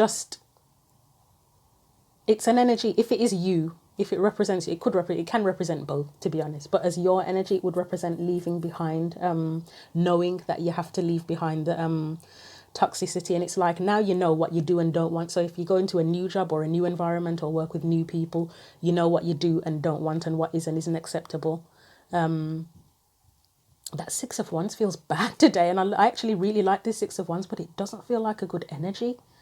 It doesn't feel good. I would say that, as again, if the King of Swords is representative of you, it's the Three of Cups is where wherever you go, it's a place where there is genuine love and support. This just feels like hierarchy here, pure hierarchy, as I say, where somebody's being worshipped and people are kissing their ass and they're narcissistic, or even if the people aren't genuinely kissing their ass, like because they like them, they're doing it because of they want to keep their job, or be favored. Weird, but okay. So what was I looking at there? The advice, Half of Pentacles, you're rejecting all of that. Put it that way. Your beliefs have changed, you're rejecting it, and you are, again, ready to move on, knowing what you will and won't accept now. And it's advice, isn't it? So it's advising you what you can learn, or telling you what you can learn from your current situation. If you've got this escape plan that you want to leave the old behind. So we're going to get onto the potential future energies. So the Four of Swords. I mean, I think I forgot to say as well that the Four of Swords, I think I've mentioned it's getting that peace of mind back, but it's also separation as well, like where you do separate yourself from whatever that situation has been, or distance yourself from it, so that you can connect with something that is more in alignment with you, with that Two of Cups, with your values, your morals, what your mission is. I've put all of those back, haven't I? Okay. Yeah, I was meant to put them on top of there. It's fine. Right. Four of Swords. Okay, we've got the King of Cups, the Knight of Cups. I would say you get to restore some of your emotional balance, and it's like freeing your mind, isn't it? You free your mind and your heart as well, so that you can actually focus on the feelings that are more beneficial to you, like your desires. And yeah, right, King of Swords. And also as well, when you're in certain situations, in toxic work situations, it drains you emotionally, doesn't it? And the King of Cups, as I've said, it can be emotional resilience. So it's almost like by separating yourself from that, it's like you recharge your emotional battery with that King of Cups.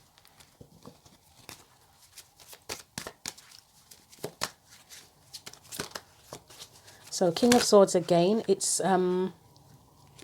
was going to say it's knowing what you want, but it is also deciding what you want as well, because you've got the Four of Cups there, Four of Swords there. Those are where you take a pause, aren't they? To decide what steps you want to take next. Let's have a brief look at that Knight of Pentacles. I don't know if it will tell me specifically because the choice is yours, isn't it, at this point in time? So I would say one of the things you would be thinking about is who you want to work with and how you want to work with people now or collaborate.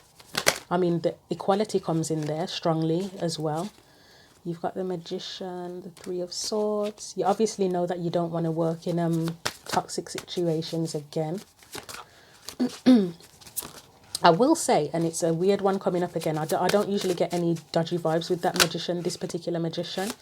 But again, I'm reminded of, because I said equality in that Three of Pentacles, the Magician, one of the meanings of the Magician in its lower vibrations, it is that hierarchical kind of narcissistic manipulative energy. And again, you wouldn't, if you see any signs of that, you'd want to avoid it like the plague, because you wouldn't want that. And you would use your discernment to figure that out, what the intentions are of other people. But it's, I mean, here the Knight of Pentacles, it's what you want to take steps towards and commit to. Let's look at that King of Swords for you.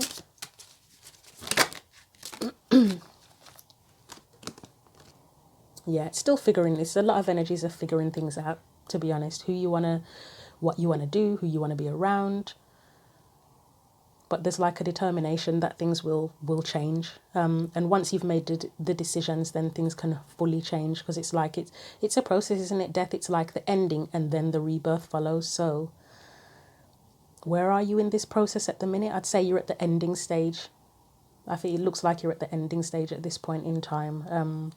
Even if you have some plans, it doesn't necessarily look like you've fully put things into action yet. Maybe for some you have, but for the most part, it just looks like the ending stage where you're just kind of gathering your thoughts and everything.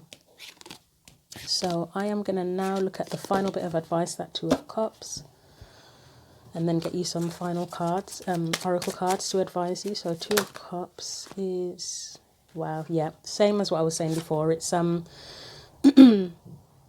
going towards connecting with situations and people that share your values in what you're doing. Anything else? The Hierophant, the Hermit.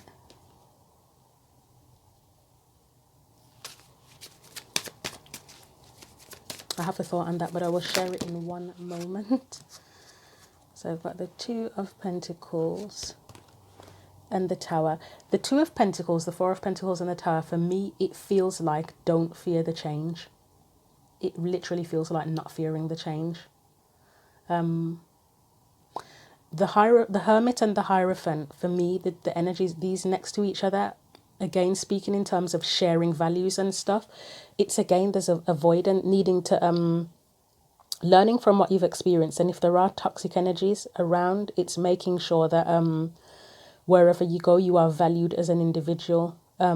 It's not just all about you're a cog in a machine. You have value as an individual and something valuable to offer, as does everyone. And as I say, it's sharing that. There's more of an equality, a sense of equality in things. Let me just have a quick, I mean, I know what the Four of Pentacles means, but I feel like I need to clarify it for some strange reason. I don't know why.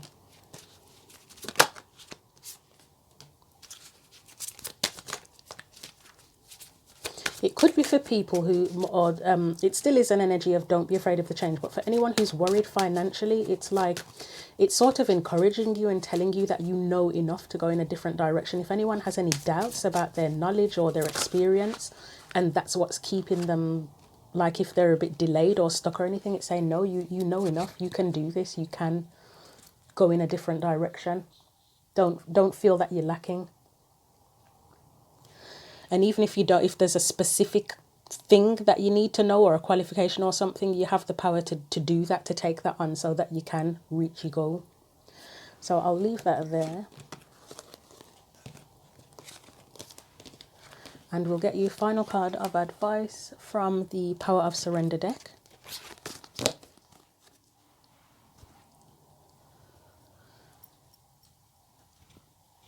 So see if I can get this without pulling everything down, because that is really far away from me right now. Right, final advice for the air signs who got the work reading.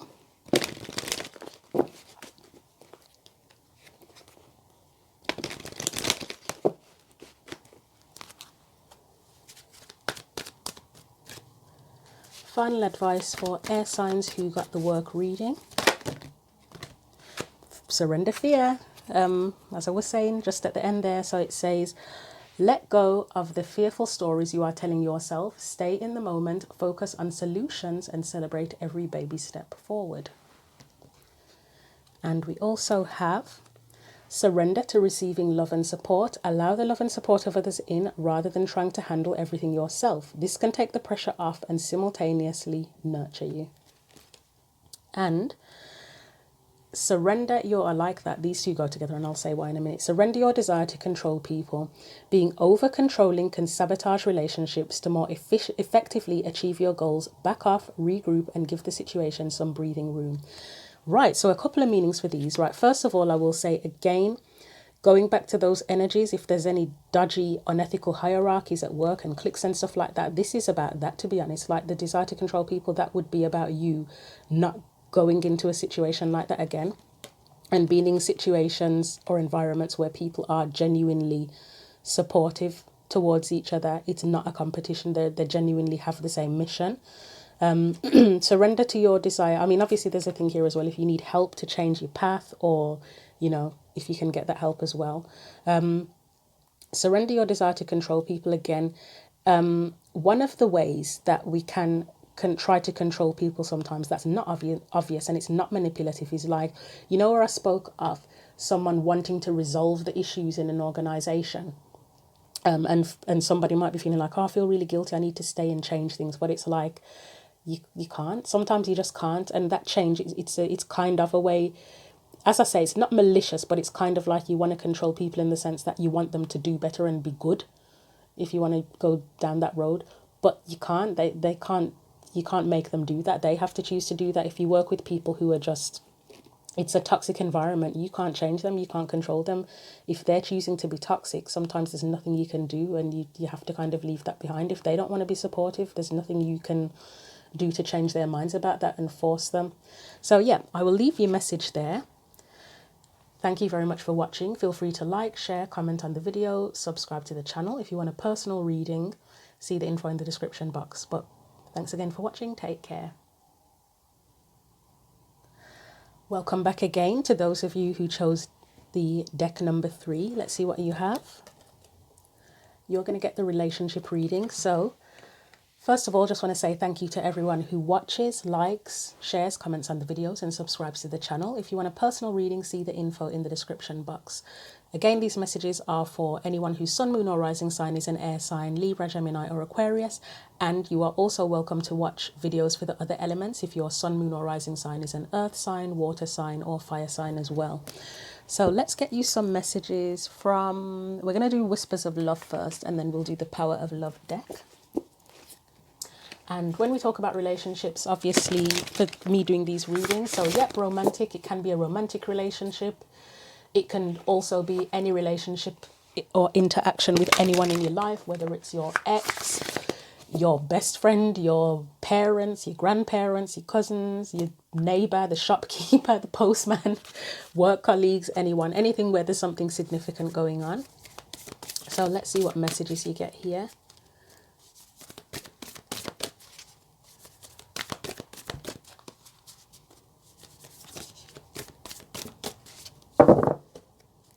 So what messages? Okay, is that 2 or 3? I think that's 3. Yeah, that's enough. So let's get you those, and let me get the other deck ready since I've got everything miles away from me. Right, you've got have faith, trust your faith in this situation. You also have rest and relaxation is essential. We all have a fundamental need to take a break. Okay. And you have demonstrate love. Find out what is important to those you love and act on it. Somebody here may be taking a break in, or having a bit of time apart or distance from someone in a relationship, whether it is a romantic relationship or whether it's a family member where you just need a bit of space from them. You may have had a disagreement potentially with someone and it's like you just need a bit of space. Let's see what comes out with the power of love.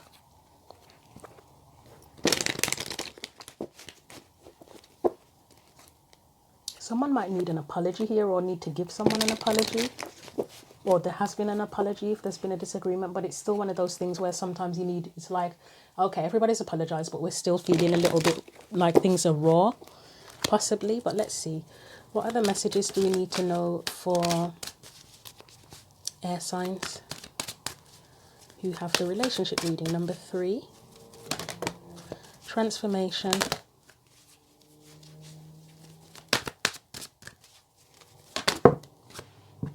You've got gratitude, and you have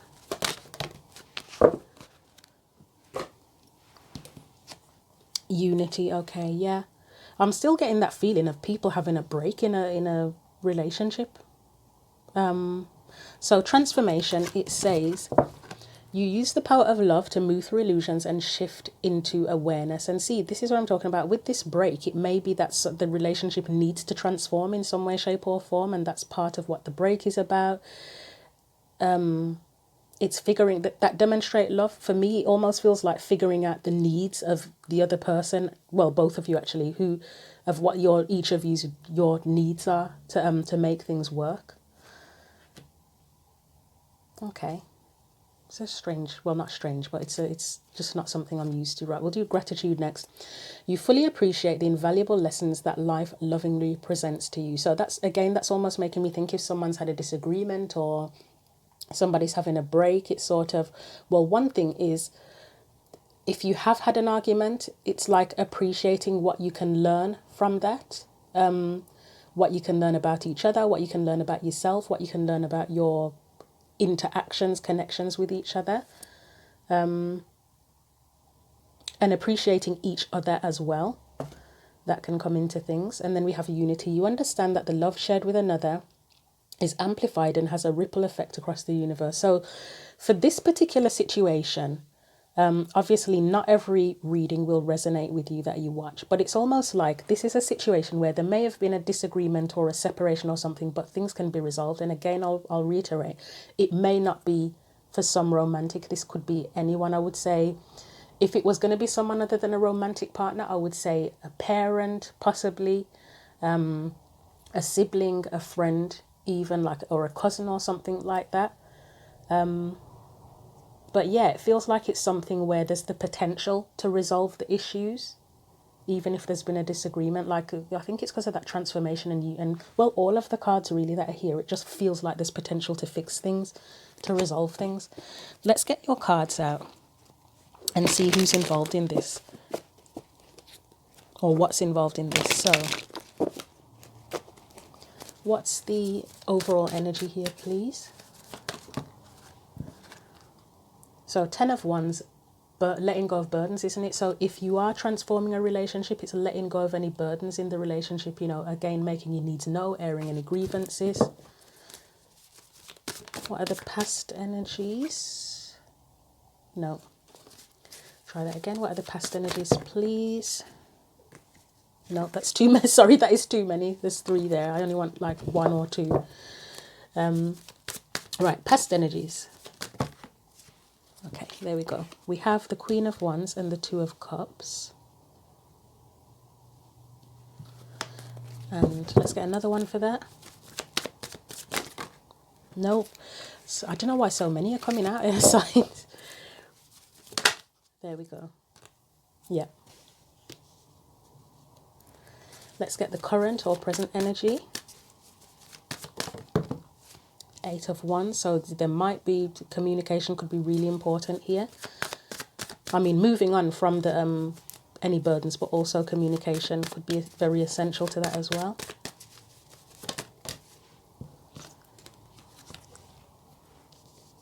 Yeah, see, again, you've got this Ace of Pentacles, but it's in reverse. So it does feel like there's an opportunity here that this can be resolved.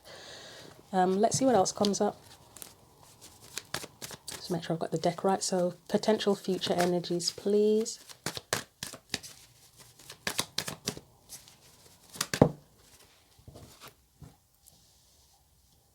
The High Priestess. And final card will be a card of guidance moving forward.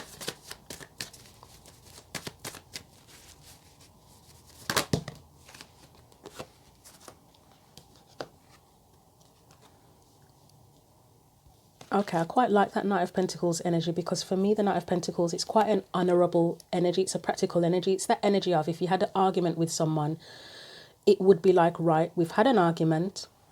I want to move on from it. What can we do? What do we need to do to move on from this? Is there anything we need to fix? What can we do? How can we deal with this challenge? That's the energy I'm getting there, and I really like that. I mean, obviously, I would say if at this point in the reading, if you're in a situation where it looks like it's just absolutely gone to shit and there's no way of fixing it, then this probably isn't going to be your reading. But if you do have any inkling of hope or desire to resolve things, this is probably for you. And again, that is dependent on the other person as well, because if they're acting like they want nothing, absolutely nothing to do with you ever again, and you believe them, then yeah, that's probably not it's probably not your reading. But yeah, this looks like a resolvable kind of situation. So I'm not going to read anything from the book. I don't feel the need to. Let's get straight into it with the Ten of Wands. So what are these burdens in this relationship? What are the burdens here?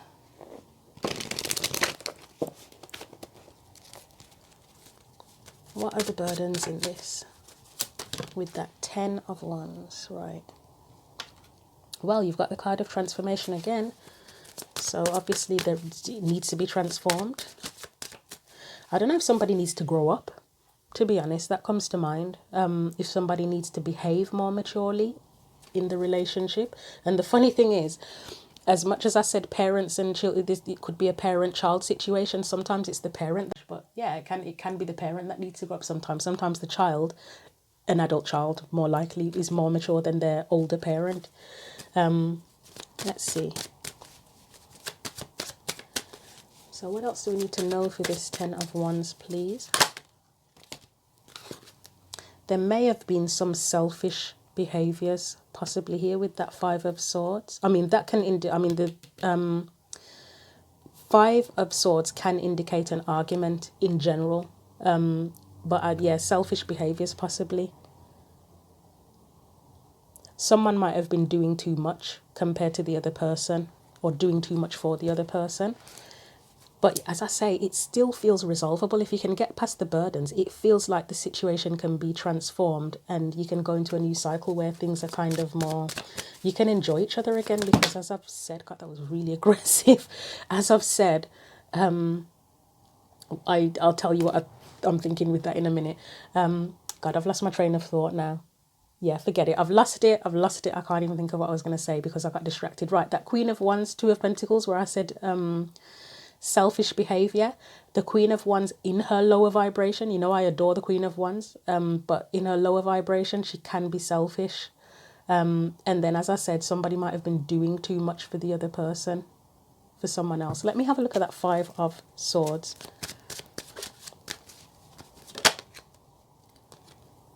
So we've got the Seven. Yeah, that does suggest arguments for a start, because the Seven of Wands can be a defensive energy. It's like where you have to defend yourself against someone's behavior, possibly. Six of Pentacles. So again, that thing of doing too much for someone, there could very well have been an argument about someone having to do too much. And then, as I say, you've got the rest and relaxation is essential here. So if someone's been doing too much for someone, whether it is a romantic partner, your spouse, family members, best friend even, it's like, yeah, that's kind of showing up here. That could have caused an argument. And what else was there? Gratitude. Maybe one of the elements of gratitude here is if someone's been doing a lot for someone or demonstrating love for someone, it's like the other person needs to kind of reciprocate. Or someone either needs to reciprocate or someone needs to pull back from doing so much, possibly. Let's just get one more for that Five of Swords. So we've got the 8 of Wands. I've had a blank in my mind then.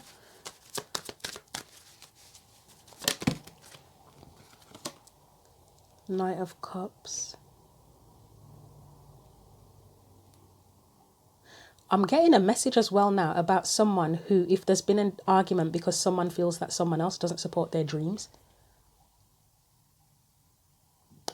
That's unusual, but yeah, that's something I'm getting there. That could have been a disagreement as well. Okay, I want to look at that 2 of Pentacles and the Queen of Wands. So 2 of Pentacles first. Again, doing too much for someone. I mean, the 9 of Wands is someone who's kind of a bit battered, bruised.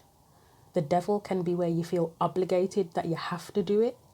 And so again, selfish behaviours, again, contributing to an argument. Let's look at the Queen of Wands, just out of curiosity, even though I know what it is.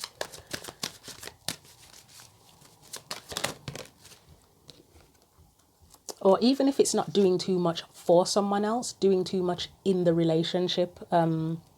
So how would that play out? So like if you have a spouse and one of the people within that marriage or whatever is just doing a lot more in general in the household, like maybe working more, doing more if you've got kids, just taking care of everything, while the other person kind of goes off and does their own thing, basically. And again, that can still apply in terms of friendship and stuff as well. But the spouse thing came to mind.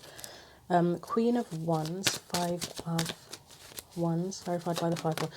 So, God, I'm getting a lot of odd messages in this now. Yep, I was going to say, somebody could have been a bit of a shit stirrer as well with that Queen of Wands in the energy, because I'm almost getting the energy of, and I had an aunt who was like this, bless her soul. Yeah, she was a complete shit stirrer, to be frank. She was a shit stirrer.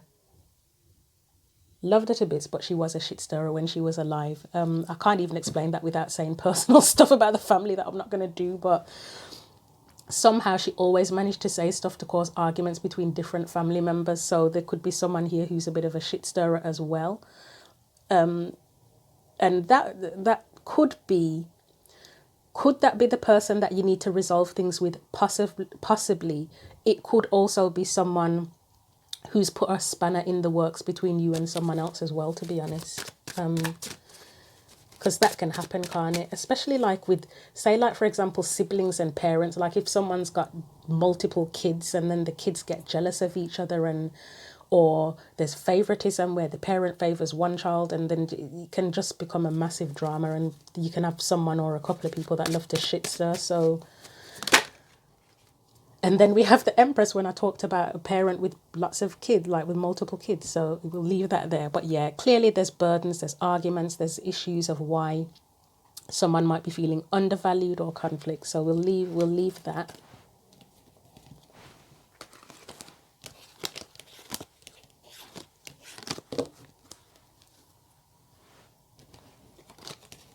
Let's move on to that past energy. So the Queen of Wands and the 2 of Cups. Let's see what that's about.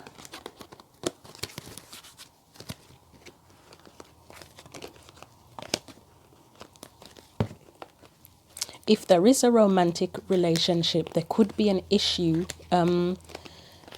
with females involved in the situation. Like if there's a shit stirrer, going back to that, I don't know why that's sticking with me now. Like somebody's mother could be interfering in a relationship. It could be that somebody's wife is disrespectful to someone's mother. There could be issues going on with sisters, cousins. Yeah, there could be a few different things. It could even be where someone has an ex-partner. You know, like if people have stepkids and stuff like that, there could be issues there as well, to be honest. But let's look at that Queen of Wands and 2 of Cups for you. Grandparents, even, there can be difficulties with grandparents, parents and the grandkids. It can go a million different ways, can't it, really? Queen of Wands, 2 of Cups, okay. 8 of Wands is really making a big presence in here, isn't it? Right, 10 of Swords. That 10 of Swords is weird there. Right, Wheel of Fortune. I will look at that 10 of Swords on its own. Oh. that is almost making me think back now to what I was saying about ex-partners. For some of you, that might be a whole thing with ex-partners there in this little bit. For some, not everyone.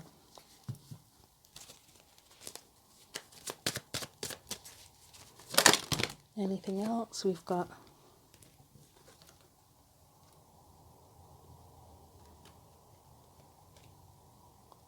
Six of Wands. Someone, okay, as you know, if you've watched any of my other readings, I don't go down the usually pick up really overly dramatic stuff to do with relationships and stuff, but it's a relationship reading. Somebody might not have been honest about their something to do with their children and their ex-partner with a new partner. I don't know why that's coming up, but yeah. Well, I do in terms of the cards, but it's not just the cards, it's a feeling as well. Someone might have been dishonest about that. Right, where do we begin? Ten of Swords. Let's see what that's about, because I'm almost thinking with that Ten of Swords, that would be where one relationship ends. And the Wheel of Fortune is kind of going into a new one. But let's look at the Ten of Swords on its own, first of all, because this is a bit of a weird energy for that. For the Two of Cups and the Queen of Wands, I mean, looking at it on its own, it just looks like where someone's really enthusiastic about going into a new relationship, or it's just more of a positive energy of a connection, isn't it? Whatever type of relationship it is, but the clarifiers are odd. So the Ten of Swords. Why is that Ten of Swords there, please?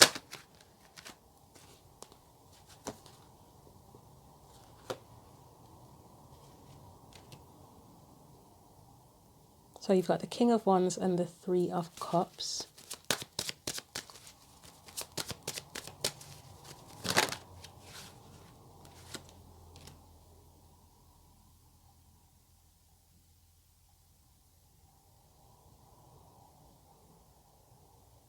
That is the oddest energy I've seen ever. That is really odd. It is almost making me think of, as much as the Queen of Wands and the Two of Cups is a positive energy, it's almost making me think of somebody changing their alliances, allegiances, like turning their back on someone potentially, but then forming a positive relationship with someone else. So again, that whole ex thing is a possibility. Anything else? It could be, okay, and it's on a simpler note, is where it could be in an indication of a newer relationship. You know, like if a relationship had ended and they get a new partner, it could be going into that. So this could be representative in the past energy of starting a new relationship with someone. With the Ten of Swords, it obviously is a painful ending. So that energy with that Nine of Wands, you know, it kind of matches where if you've been hurt previously, then you'd be reluctant getting into something new. But it looks like a positive relationship now. Well, at that point in the past, it was positive. Something else was coming to mind as well. Possibly where whoever this is involving, you may have had disagreements with this person before and resolved them. All right, let's look at the Page of Wands.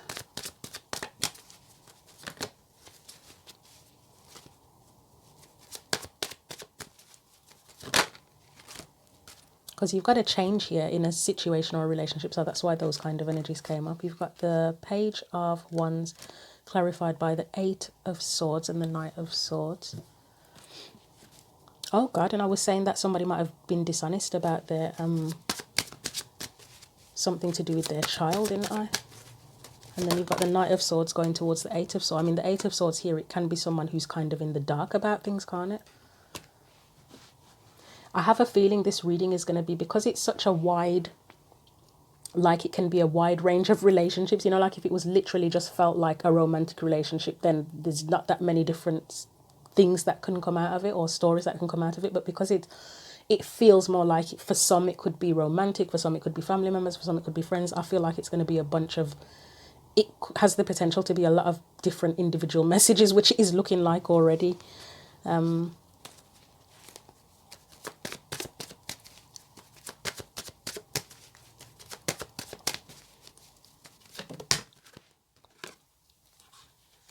Right. So with that page of Wands, again, it's still that energy of something where someone might not have been honest with their child, or if it's not about a kid specifically, there's just something here where I'm not sure who this would be, but that truth will set you free energy. Someone might have been in the dark about something, and some information was shared within a relationship, connection, family, whatever, that's kind of changed their perspective, and they've had to make a decision that kind of restores harmony within their life. I don't know. I don't even know what example I could give for that. So I will leave that there. It doesn't feel like just a straightforward storyline. It just feels like a bunch of stuff. You've got the moon as well, which that would be what's in the dark, wouldn't it? Let's see what that is.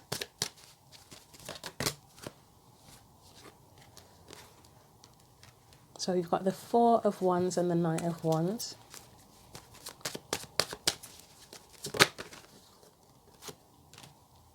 Eight of Pentacles. Get one more.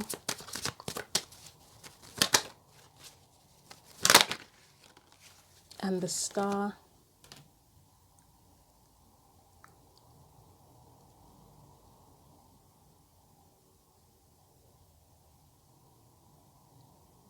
So another message I'm getting now,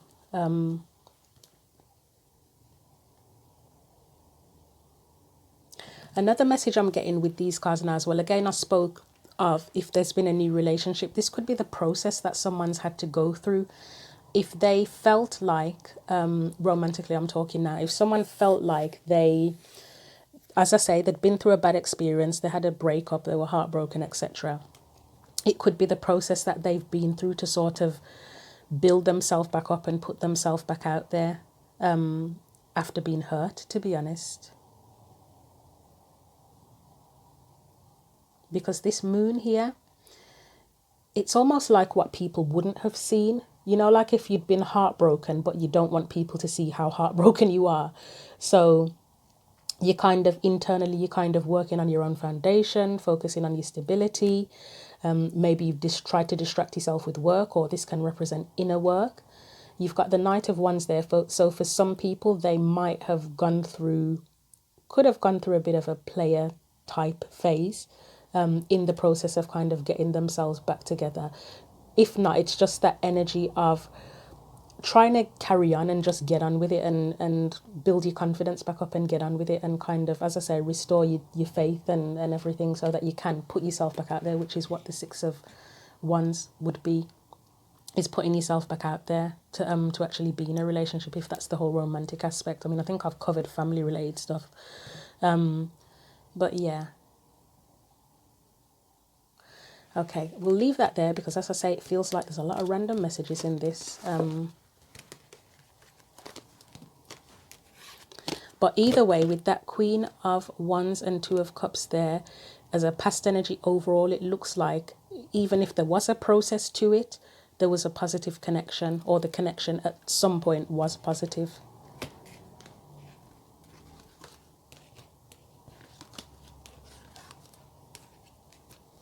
So the Page of Pentacles, I mean, one thing is this is what you can learn from the past. One of the things that you can learn from the past, if it's more of a romantic energy of someone having to pick themselves back up.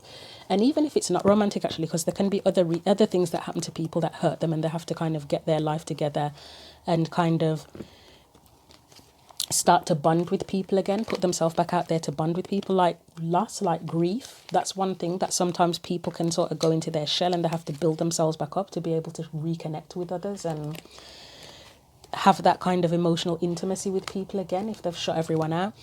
So the Page of Pentacles, as I was going to say, it's like an energy of learning that you can start again, learning that you are able to learn from your experiences and start again. So Page of Pentacles.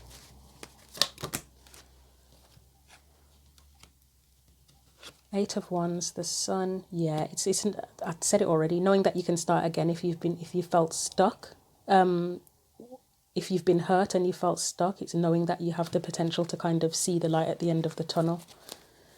And I think I said it in one of the other readings as well. It's kind of like getting the light of day back into your life. So second chances, Judgment. So second chances. We have the Hierophant, we have the King of Cups. Let's just have a quick look at the Hierophant. I will say, as I often say with this King of Cups now, it's and with the, I suppose with the Hierophant, but I'll clarify on its own as well. Right, Judgment and the Hierophant are kind of cards of learning, aren't they? With the King of Cups there, whatever you've been through, I've already said starting again if you've been through painful experiences and felt stuck. It's learning, further developing your sense of emotional maturity and emotional resilience as well. But yeah, let's look at that Hierophant. Perspectives, it's learning. I feel like it's definitely learning. The Hanged Man, it's being able to look at different perspectives and develop. And then the King of Swords, it's having the knowledge, isn't it? So learning from your experiences. Thank God that was easier than that. Right, let's see what else is here now.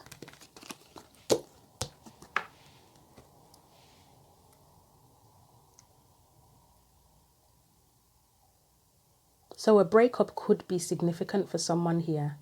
A breakup could be significant one way or another. A breakup from a romantic relationship, which I've already said, but I'm just reiterating it again based on what came out here as well as some of what was here. Right, 8 of Wands in the current energy. What is that about, please?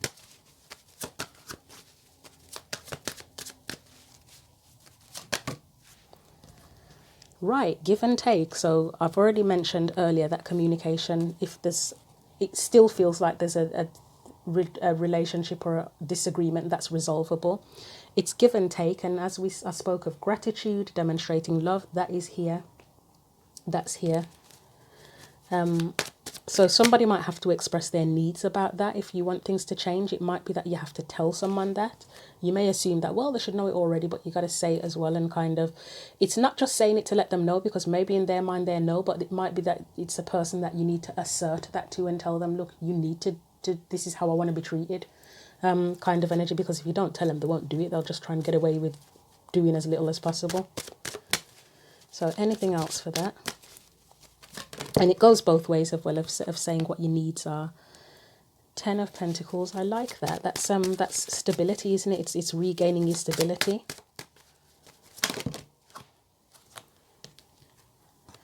The Hermit. You know what I feel with that Hermit? Which way does that go? I feel like it's meant to be in reverse. It's self-awareness. There's a need for self-awareness, and maybe the communication can help with that for both parties, or however many people are involved, to have a sense of self-awareness about everybody's part in things, because we all have a role. Like in relationships, it takes minimum of 2, doesn't it? If there's 2 people in a relationship, it takes 2 to make it work, and there's a contribution. Like even in situations where we aren't treated as we should be, sometimes it's not to blame. I'm not putting blame on us for getting treated badly, but sometimes it's like we have to make our needs known to change the situation. So sometimes it's a need to be aware that you need to be more assertive as well. I mean, obviously, if you're assertive and the person doesn't listen, then that's another story. But sometimes it is the case that you have to, people can't read our minds, put it that way. Let's get one more for that. 7 of Cups. So let's look at the Hermit. So yeah, self-awareness of the role we've played, of what's hurt us, how we've hurt others as well, potentially. Let's get one more. The Emperor. God, that's making me think of like where if we've tried to be control. Well, number one, if you've tried to control your emotions and keep them to yourself, because what does the Hermit do? He isolates. So again, if you've kept your feelings to yourself and kept your needs to yourself, it's a need to get that out. You need to get it out. But also consideration where if people have been a bit controlling, whether it is you or other people in a particular relationship, self-awareness of that. Let's get one more. 6 of Swords. I will get one more for that. And considering, I would say considering what you need to do to restore peace. Yeah, take it. I mean, it's the Hanged Man. It's the perspectives again, isn't it? Looking at your perspective, their perspective, the combined perspective. You know, everything. Let's look at that 9 of Wands. I mean, it feels like it's not wanting to struggle anymore. Not wanting to struggle. Yeah. Yeah, it's not wanting to struggle. It's wanting to cooperate and need to cooperate. As I say, communication looks like the key here. Let's quickly look at that Seven of Perspectives, Seven of Cups. I feel that's just a kind of a heads up to be able to look at the different perspectives and see other people's point of view, as well as hopefully them seeing yours as well. But let's see what clarifies that Seven of Cups. Okay, yeah. I still feel it's like it's that same energy of looking at the different perspectives. Oh God, the Fool feels like ignorance. I'm not going to lie. It feels like blissful, even blissful ignorance, if you want to call it that. So again, that awareness, having that awareness of where you may have hurt each other,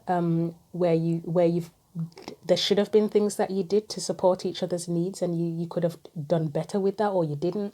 But as I say, the Fool is like ignorance. So it's like, instead of being ignorant to all of that, it's time to look at the different perspectives and see each other's points of view here and to cooperate. So I'll put these back, and that's where unity comes in as well. It's like working together. You want things to be good, don't you? So you work together on it, and you demonstrate love by talking about it, but also acting on it as well. Whatever you talk about, it's not just a case of talking about it and then you don't do anything and just do the same shit from before. You talk about it and then you act in unity to demonstrate love.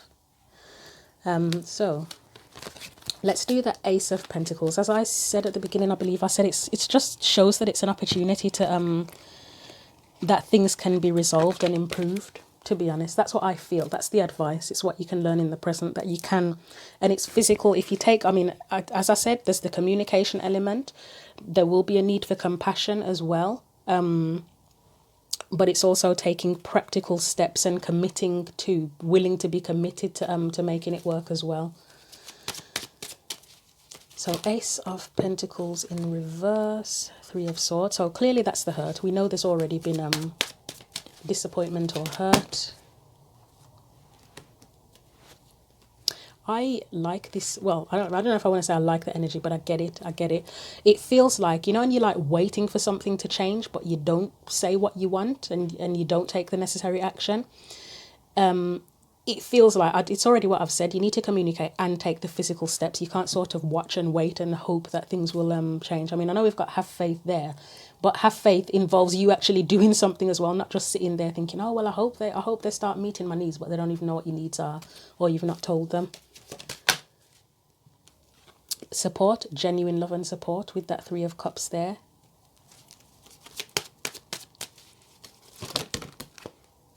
Oh, that's brilliant. Okay, the Strength card, the Two of Cups and the Chariot. Yeah, again, it's just the energy of love and support. Even the Strength card feels like supporting each other and sharing understanding with each other as well to be able to move forward. Acknowledge if you've been hurt, if you've had your feelings hurt, 100% acknowledge it, but don't focus on that. Don't focus on it. Focus on how, if it's possible how you can move forward. And as I said, this reading in particular looks like a strong energy of being able to move forward. So hopefully you're aware, whoever you're involved with in this, of the potential of it being resolvable. So the High Priestess, this is a potential future energy. Let's see what that's about.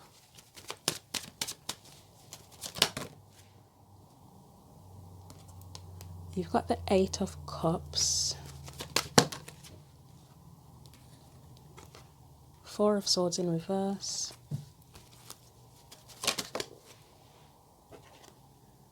Emperor in reverse,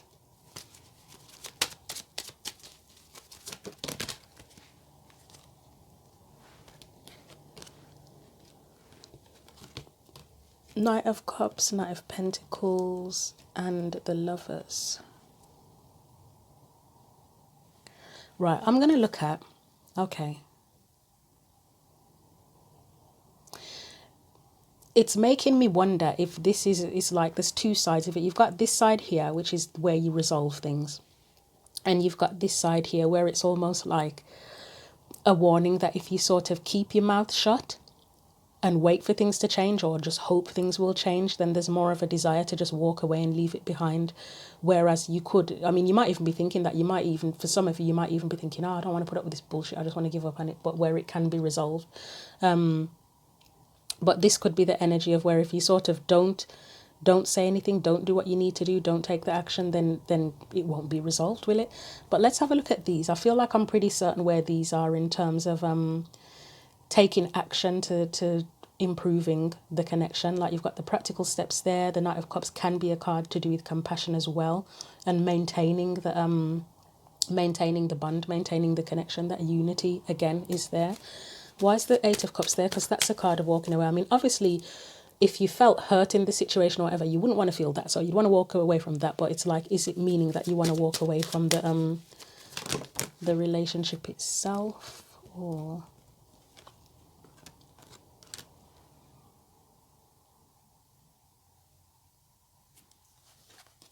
anything else for that? So Seven of Swords and King of Wands, that's too much. But I will take the ones that are there.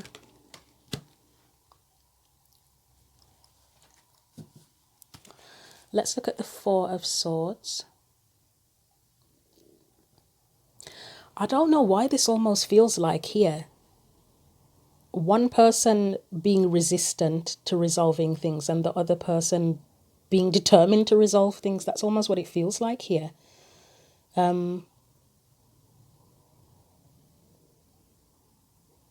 Let me see what comes after that Ace of Pentacles.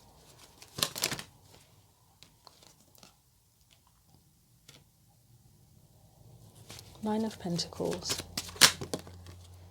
Ace of Swords.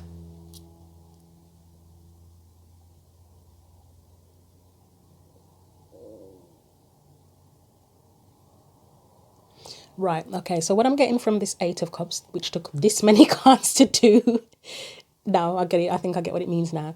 It's not settling. I don't know why it took me that long to figure out not settling, but it is not settling. So, and I'm not 100% sure what the connection is. Well, yeah, actually I do know what the connection is with the High Priestess, because it's she knows, doesn't she? She knows who she is. How do I put that?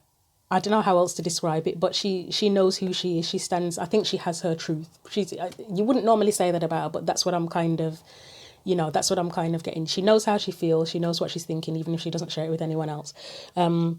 Yeah, this is not settling to me, because you've got this defensive energy. I mean, it still stands. Someone could be more in the mindset of, I want to fix this, whereas another person is just resistant and making it complex. However, there very, very much is an energy of not settling here. You've got determination energies and fearlessness with that, to be honest. For me, the Ace of Swords and the Nine of Pentacles, it's an energy of standing strong in your truth and knowing who you are and being stable within yourself. The Ace of Pentacles is making me think that it's knowing your value, where you're like, I am a gift. I know that sounds a bit dramatic, but knowing that you are valuable and that everything you do is valuable. So if the other person or people can't accept that, then that's on them, but you know what you will and won't put up with. Let's look at that Four of Swords there. I mean, yes, you still need to be compassionate, but it's a balance between compassion and still standing strong in your truth and being assertive and not tolerating any shit as well, isn't it?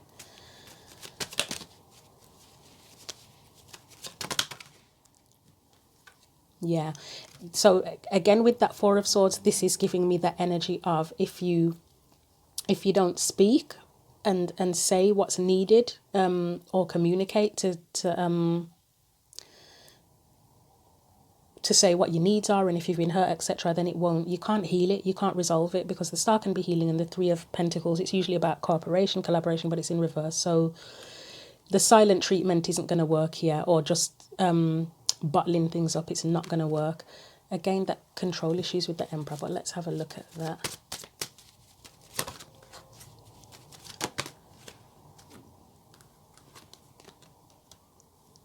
We've got the Ace of Cups. Oh wow, okay, it's a different meaning from what I thought by the looks of it, but let's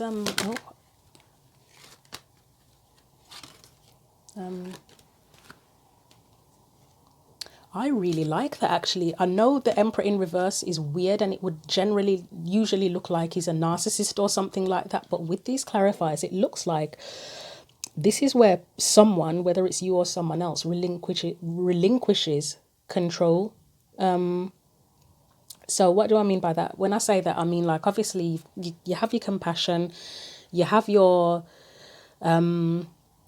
you know what you will and won't put up with, that not settling energy, but this is relinquishing control. Instead of like trying to control the situation, it's approaching the situation with love, with the desire to have peace. And that with the Seven of Pentacles, it's like, okay, instead of trying to control it and just have everything my way, what do we need to do? And that the Magician is where you would take the action to kind of resolve things. I don't know if this could be just your energy. That could be just your energy, to be honest. I don't know if the other person will match your energy, although as I keep saying, it feels like it's resolvable. So if it's resolvable, then hopefully the other person is kind of a little bit on the same page as you. But yeah, it's like relinquishing control instead of it. And when I say control, I think I said it in one of the other readings as well. So one of the ways we try to control people is we want them to be who we want them to be, don't we? Not who they are. And sometimes you have to accept them as they are. I mean, obviously, if it's detrimental to you, then yeah, obviously that's something completely different. But we can't control every aspect of people. Could it be them? Could that be them? The Emperor relinquishing control? Maybe that could be them, actually. The energies can go vice versa, but you'll know. But there's a lot going on here. With that High Priestess now, as I said, there's an element of knowing yourself there with the High Priestess, but I would say there's also an element of needing to take things into consideration. And you may have conversations with the person or people involved in this and try to resolve things, but it seems like it might not be something where you just resolve it in one go. It's going to take constant awareness, I'll say, with the High Priestess, having a constant sense of awareness that if the same issue keeps coming up, then it's dealing with it each time it comes up in the best way and kind of learning from that. So I will say, I think the High Priestess is very much a sense of awareness. Again, boundaries, when you set boundaries with people, sometimes the boundary doesn't take the first time, does it? It can be a long process, like it might take years to constantly put that boundary in place with someone, and that depends on the type of relationship you have with them as well. Like if it was a parent, you're less likely to sort of, if it was a romantic partner, you might just dump them if they don't, respect your boundaries. But with a parent, it's a deeper relationship, isn't it, if you're close to them? And it might take years of continually setting that boundary with them for them to actually for it to take and them to actually pay attention. Or it might be lifelong, to be honest, which is going to be a bit exhausting for you. But if you love your parent and you want to maintain the relationship, it's just a constant, every time they do something dodgy, you got to put the boundary up. And vice versa, if it's a kid as well, like some adult kids take the piss with their parents and the parent would constantly have to put a boundary in place. But as I say, it's that constant awareness. If there are certain issues that are just ongoing, putting in the constant effort and knowing when to take the relevant action to address certain things. But as I say, unity is there and working together with that. And sometimes you may need a bit of space if someone's constantly pushing your boundaries, no matter how hard you try to be assertive with them. And I'm not talking about massive deal breaker type stuff, but just more sort of, I'd say minor things. It can get exhausting and you might need to have breaks from the person every now and then.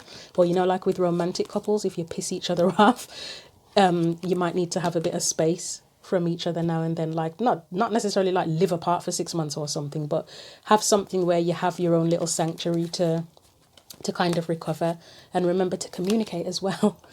So let's look at that Knight of Pentacles. I think I did say at the beginning that for me felt very much like taking the steps. It's advice moving forward, and it pretty much goes with what I said with the High Priestess, having the awareness but also taking the steps to overcome the challenges, and being committed to that, because it sounds like it could be a long-term thing, and that will transform things if you are committed to doing what you need to do, to being aware and taking the steps as well. So Knight of Pentacles, Five of Wands, we've got Two of Swords in reverse, 10 of Wands. What else wants to come out for this? Page of Swords. Yeah, it's again, it feels like that awareness and continuing to learn when the burdens come up or boundaries are pushed or whatever difficulties come along, being aware of what problems are already there and how to address them and deal with them, and continuing to learn, because relationships evolve, don't they? They transform anyway, for good and for bad. So it is a constant learning process. People change. So King of Pentacles and the Four of Wands. I mean, that's the foundation. That is a foundation. With the King of Pentacles, it's, for me, it speaks of maturity and dealing with things in a very mature and practical way. Let's look at that Four of Wands. I think it's about, if as long as you have a strong foundation, you have something to work with. So we've got the Five of Pentacles. Page. Right, Four of Cups. Page of Pentacles, Page of Cups. Let's get one more for that.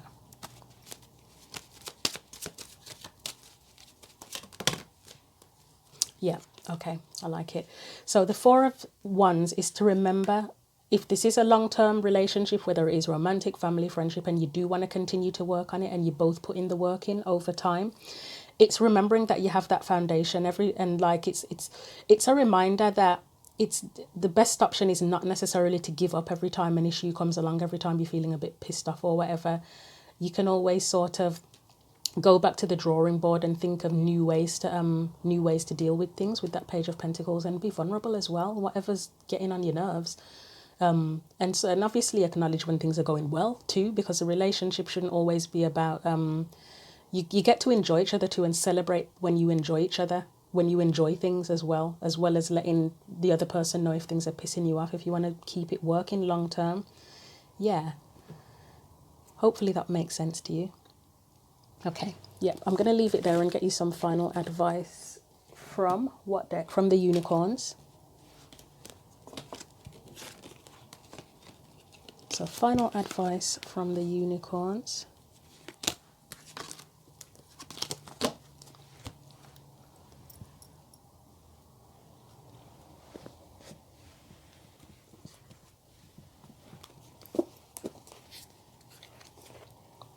Right, so final advice for the air signs who got the third deck with the relationship reading. What is their advice? Let me just move the wire, otherwise it makes the camera jiggle.